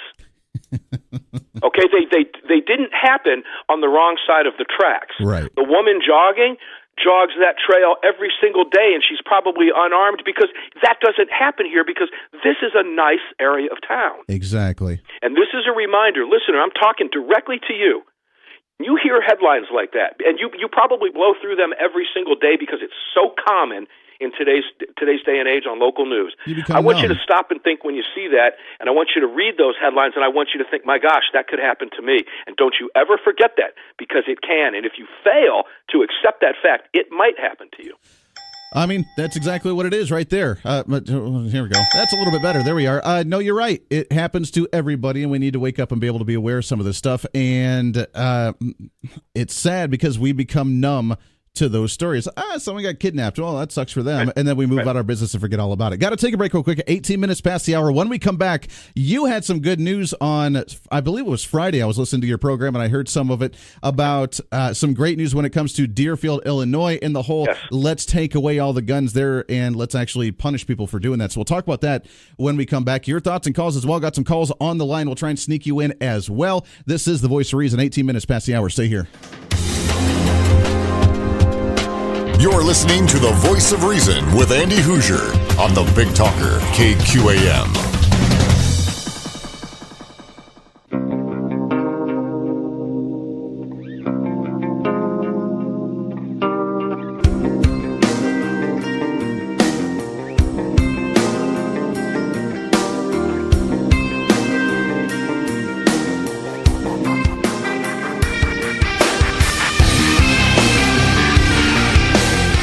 2 minutes past the hour. Welcome back into The Voice of Reason, waking you up the right way. Better than a cup of coffee, a shot of espresso, even an energy drink. This is The Voice of Reason, and we appreciate you hanging out with us today on a brand new Monday morning. 316-721-8255. Another segment with the man himself, Mark Walters, host of Armed American Radio. 8 p.m. weeknights right here on the KQAM airwaves, along with his live broadcast, the Monster Broadcast, on Sunday evening, 7 to 10. And Mark, I was listening to the show Friday, I believe it was Friday night, and you had on a guest talking, Alan Gottlieb with Second Amendment Foundation, talking about... That was Wednesday, but yes, a very important story, yes. Yeah, and the big news coming out, of course, from Deerfield is, as we've talked about before, the town that feels like not only should it ban AR-15s and evil semi-automatic rifles or very scary weapons, but they can go door to door to try and get them or fine you for having them because they're so adamant against them. And some good news on that front. Talk about that in case anybody missed it. A $1,000 a day fine. The village elders, Deerfield Village, Illinois, took it upon themselves. The village elders did. That they had to, do something in the wake of Parkland, because I'm assuming that the killer, Nicholas Cruz, by the way, and I'm going to continue to say his name until the Parkland students tell us who's actually responsible for that instead of blaming me and the NRA and everybody else. But I digress there. But, apparently this Nicholas Cruz went to Deerfield Village and bought an assault rifle to use at the school. I don't know. Of course, I'm being facetious. The fact of the matter is Deerfield Village has nothing to do with Parkland and never did and never will, and the law-abiding citizens in Deerfield Village have nothing to do with Parkland and never will, but why let that stop a liberal, emotional, progressive from trying to do something by doing what? Punishing and criminalizing their law-abiding neighbors. Sure. And I want you to think about that. Who are the village elders? They're your neighbors. Sure. They're the people that live in your neighborhood. Maybe the clown sits on the homeowners association, and that's not enough power for him, so he wants to be a village elder. And what do? They make rules, and they tell you what to do. These people get off on doing things like this. And when you put a liberal in a position who probably has no authority at work or anything else and uses this to fulfill that need, you've got a very serious problem on your hands when they come after your constitutional rights. And that's exactly what they did. Sure. Because they took it upon themselves to say, no more assault weapons in Deerfield. We're going to do this for public safety. Now, they've never had a killing in Deerfield with an assault rifle, but why let that matter? Parkland, Florida did. Sure. So we've got to do something here. Well, that, as you said, allowed for confiscation. It allowed for a $1,000 a day fine, and it turned you into a criminal. And it was all because of the village elder. The Second Amendment Foundation, a gentleman by the name of David, I think his name was Easterday, don't hold me to that, and the Illinois State Rifle Association immediately filed suit seeking an injunction to stop that from taking effect, and it was expected to take effect on June 13th, just days ago. 5, 6 days ago? Mm-hmm. The injunction, the court had decided to hear the injunction on Friday week before last. The judge did not hear the case on Friday. He heard it. He pushed it off until Tuesday. Of course, on Armed American Radio, if you're listening to the Daily Defense, you heard Alan Gottlieb, who's the founder of the Second Amendment Foundation, who brought the suit, on Armed American Radio's Daily Defense Wednesday, telling us that they were successful in getting the injunction. So the village of Deerfield elders was stopped in their gun grab. And the reason that this is important is because it ices any other progressive liberal in another village that might be considering the same thing.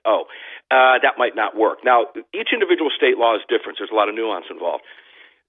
There was a state law that, again, the Second Amendment Foundation won years ago in Moore v. Madigan that put concealed carry on the map, shall issue concealed carry in Illinois, and part of that was a preemptive status, a state preemption status. And as a result of that, the city only had 10 days to make any changes before the preemptions kicked in.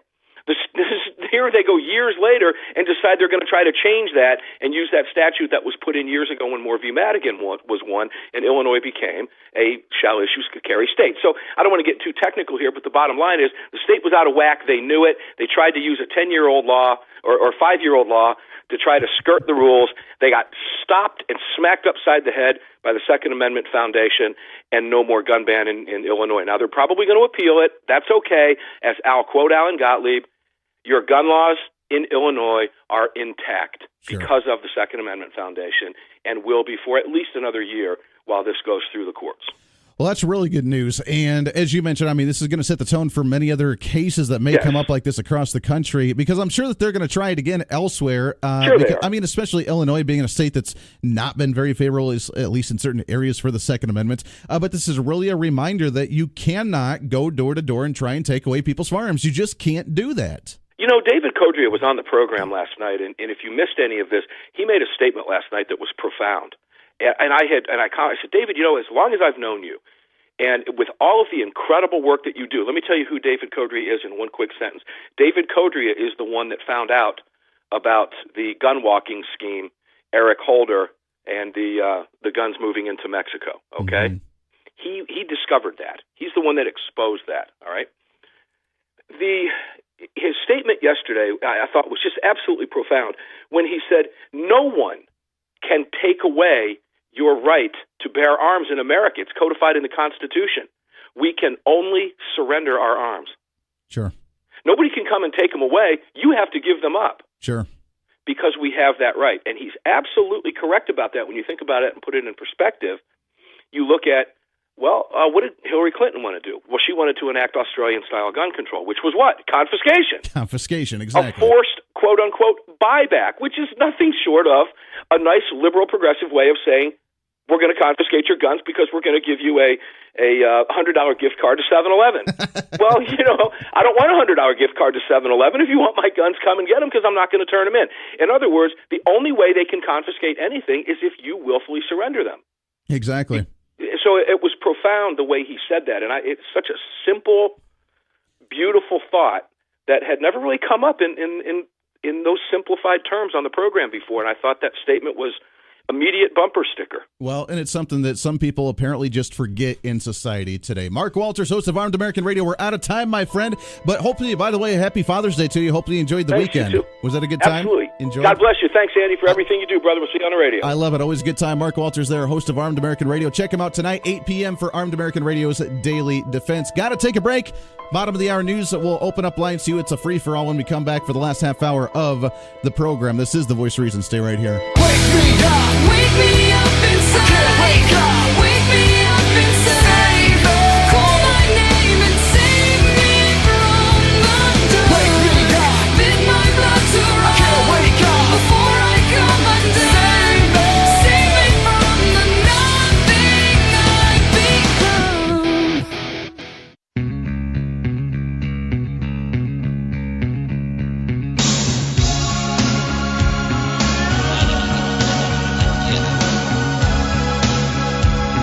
Spreading the love on a daily basis. And I will always love you.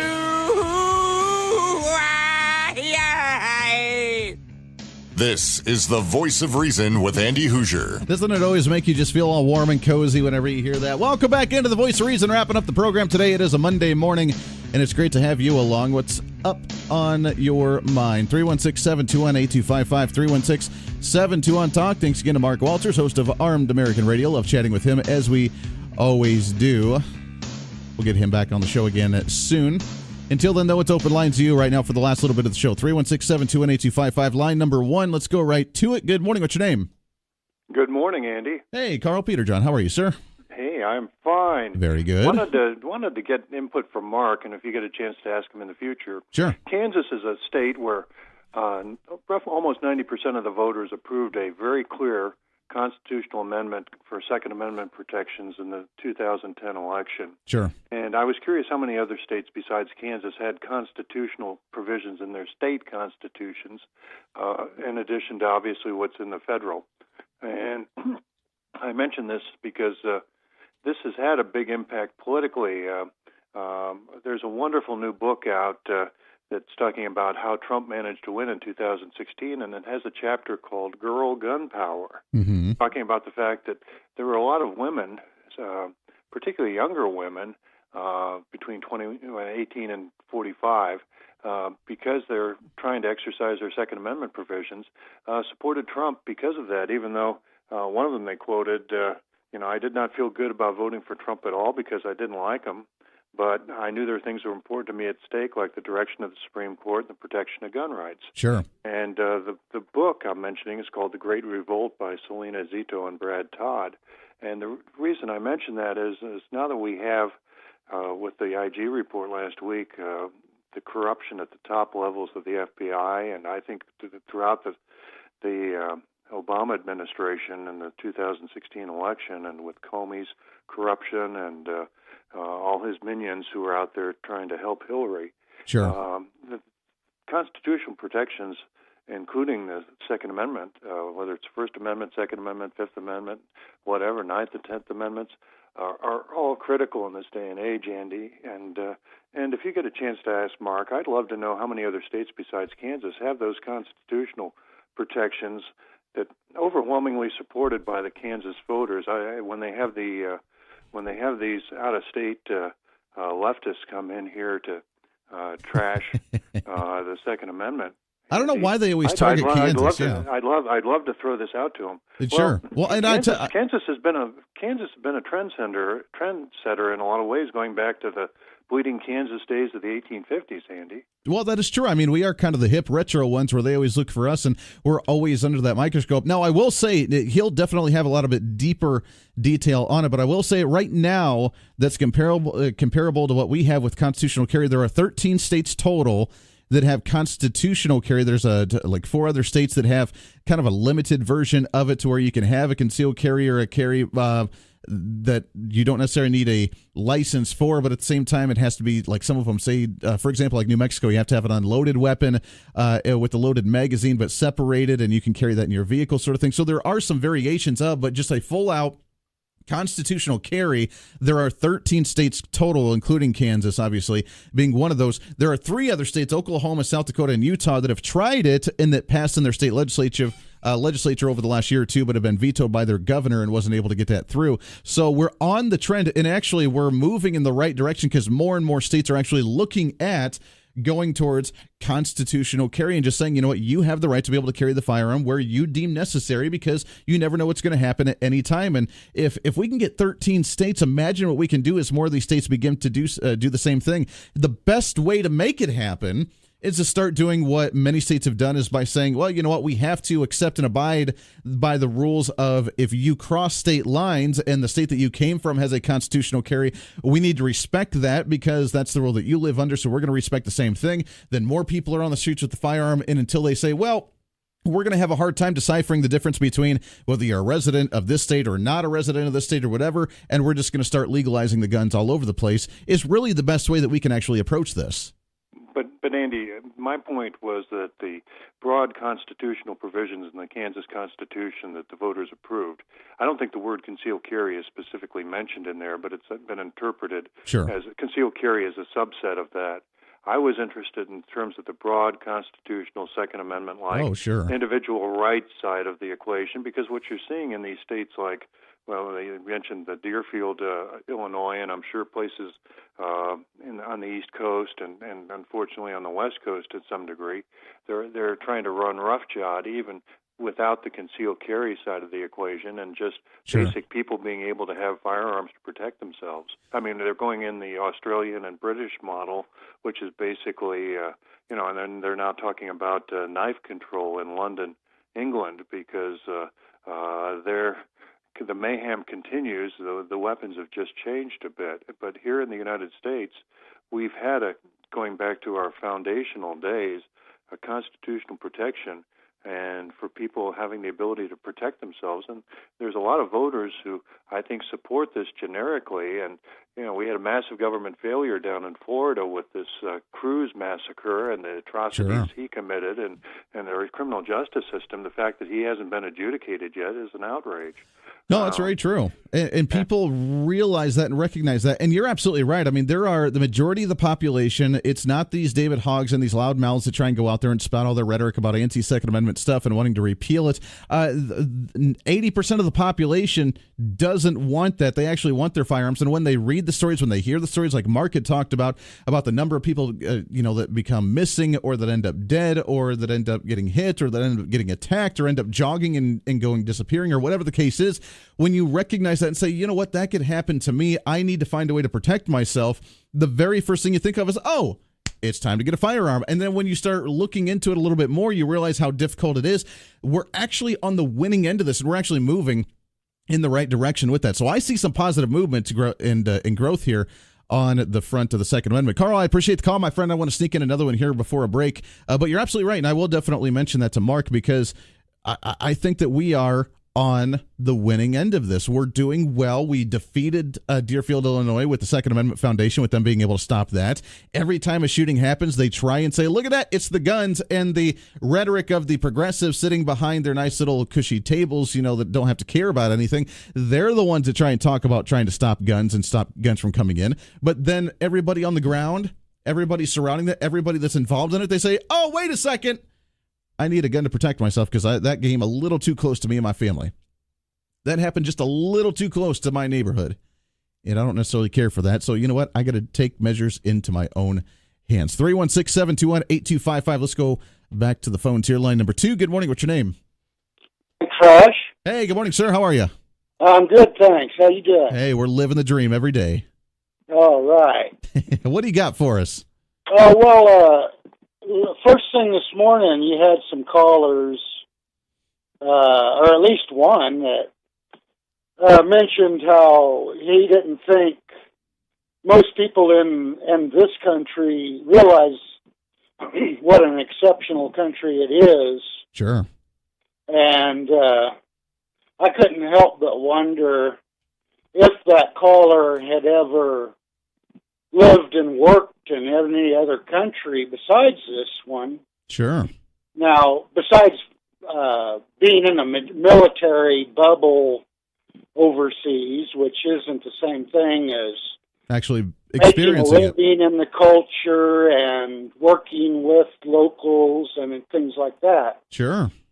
And I have, in my lifetime, I have happened to have done that. A total of 5 different countries. Mm-hmm. Lived and worked in extensively. And what it proved to me is that this country is no more exceptional than any other country. I felt perfectly at home in all these other places. I felt just as free, if not freer, just as safe, if not safer, except for Israel. I'd rather live in the United States than Israel. Okay. But, I would suggest that caller live in Israel because I think that's more like the country he wants. Now, unless he's Jewish, he will never be totally accepted in that culture. But they think more like the regressives, not progressives. There in Israel. I can't wait to move back to Brazil where I feel so safe and so at home. Okay. I'm going to be spending my winter. Hopefully, this winter when it's winter here, I'll be spending it while it's summer there. So, other than Brazil, what other nations have you lived in? In order of occurrence, Australia, Okay. Israel, Brazil, and South Africa. Okay. Now, I left off the first one, the United States, and stop calling this America. You're giving the rest of the Western Hemisphere a bad name. This is not America. This is the United States. When I lived and worked in Brazil, I told the Brazilians, hey, you're American just like I am.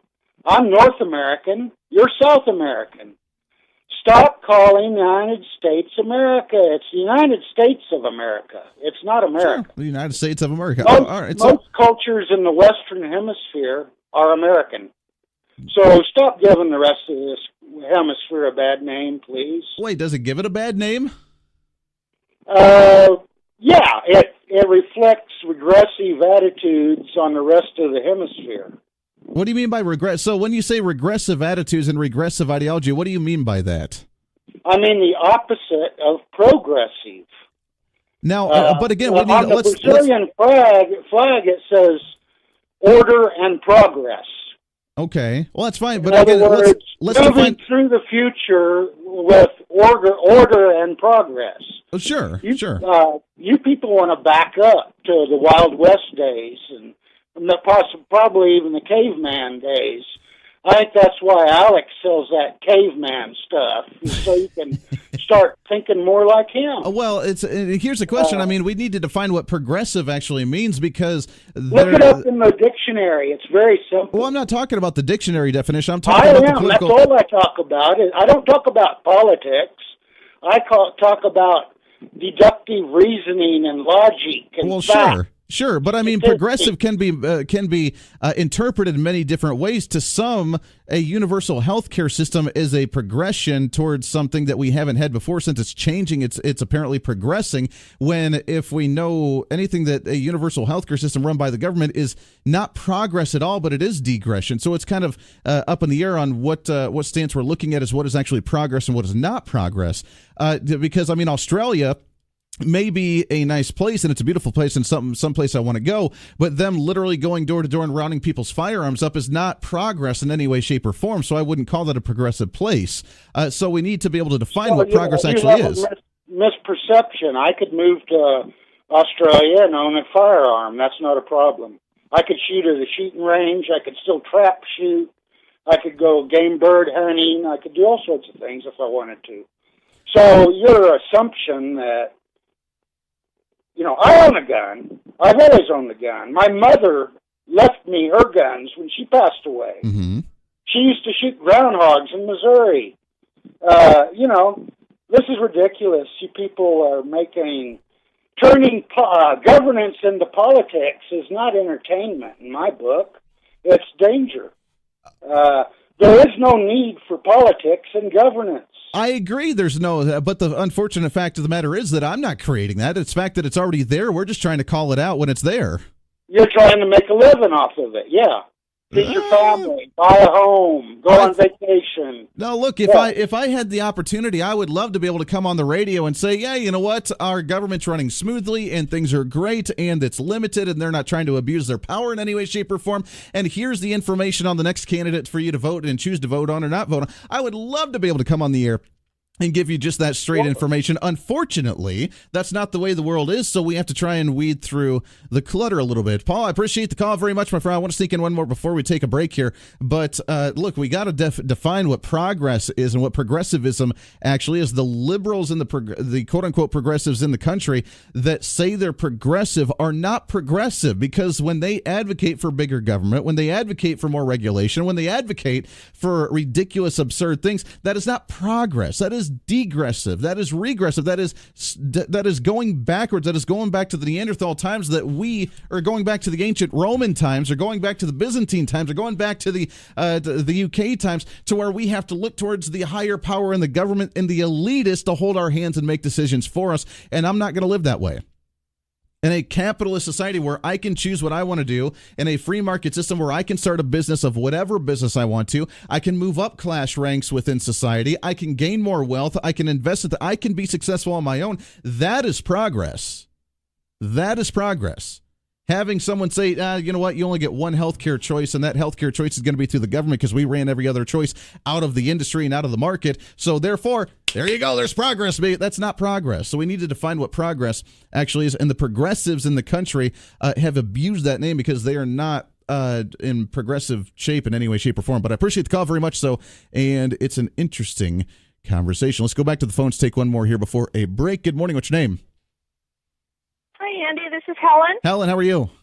I'm doing just great. Good. And I hope you had a wonderful Daddy's Day. I loved it. It was great. I appreciate that. Well, I think Paul and David Swine or David Hogg need to go to live in Brazil. Well, in Brazil, look, he said he felt very safe in Brazil, and that's all great. And Brazil's a beautiful area, but that's where, you want to talk about crony capitalism and talk about some government infiltration, you're going to find that there in Brazil. Sounds like that's their utopia. They need to go there. But, apparently they don't care for the Constitution, the U.S. Constitution, the law of the land. Mm-hmm. Amendment 14 says no state shall make or enforce any law which shall abridge the privileges and immunities of citizens of the United States, nor shall any state deprive any person of life, liberty, or property. Well, guns are our property. Sure. They can't... I know he said that we're not very special compared to the rest of the world. Here's the thing, as you mentioned, we have one of the most unique rules of law and forms of government out of any nation on the face of the earth that's ever lived, by the way. It's the existence of mankind. We have one of the most unique forms of government with having as much power to the people and to states as we possibly can, and we're starting to stray away from that, from looking towards the federal government, and we're losing our uniqueness. But when we say the nation's the greatest nation on the face of the earth, no other nation can you stand on the podium or stand on a soapbox or sit in the radio studio or whatever on TV and say, this nation is awesome, this elected official is abusing their power, let's remove them, let's get them out of office, and let's do something about this as a people. And oh, by the way, we're going to carry our firearm if you try and come after me in that sense. No other nation can you do that and feel safe in doing so. Right. And I wonder what these guys would think about the disciples of Jesus Christ in St. Matthew 26. One of them pulling out his sword, a weapon of their time, and cutting off the ear of one of the servants of the high priest, which tried to, came to take Jesus to nail him on the cross. Wonder what they would have thought about that guy. I think it was the. Well, he's probably a racist. Yeah. He's probably a racist. That's right. Helen, I love it. I appreciate it. I got to take a break here way late on one, but you're absolutely right. We've had weapons since the beginning of time, whether it was the club or a rock or whether it was a sword or whether it's now an AR-15 or a handgun. We've had weapons to protect ourselves when someone comes after us, whether it's an individual, whether it's a gang, or whether it's the government, and we have the right to do so, and no one's going to take that away. And unlike Australia, where we've had our Australia caller many times before saying, paintball guns are regulated just as heavily as firearms are, to someone like South America or South Africa, which tell me how South Africa is not abusing its power in some way, shape, or form, then revisit us when we talk about the uniqueness of the United States. Got to take a break. 6 minutes to the top of the hour. This is The Voice of Reason. This is The Voice of Reason with Andy Hoosier.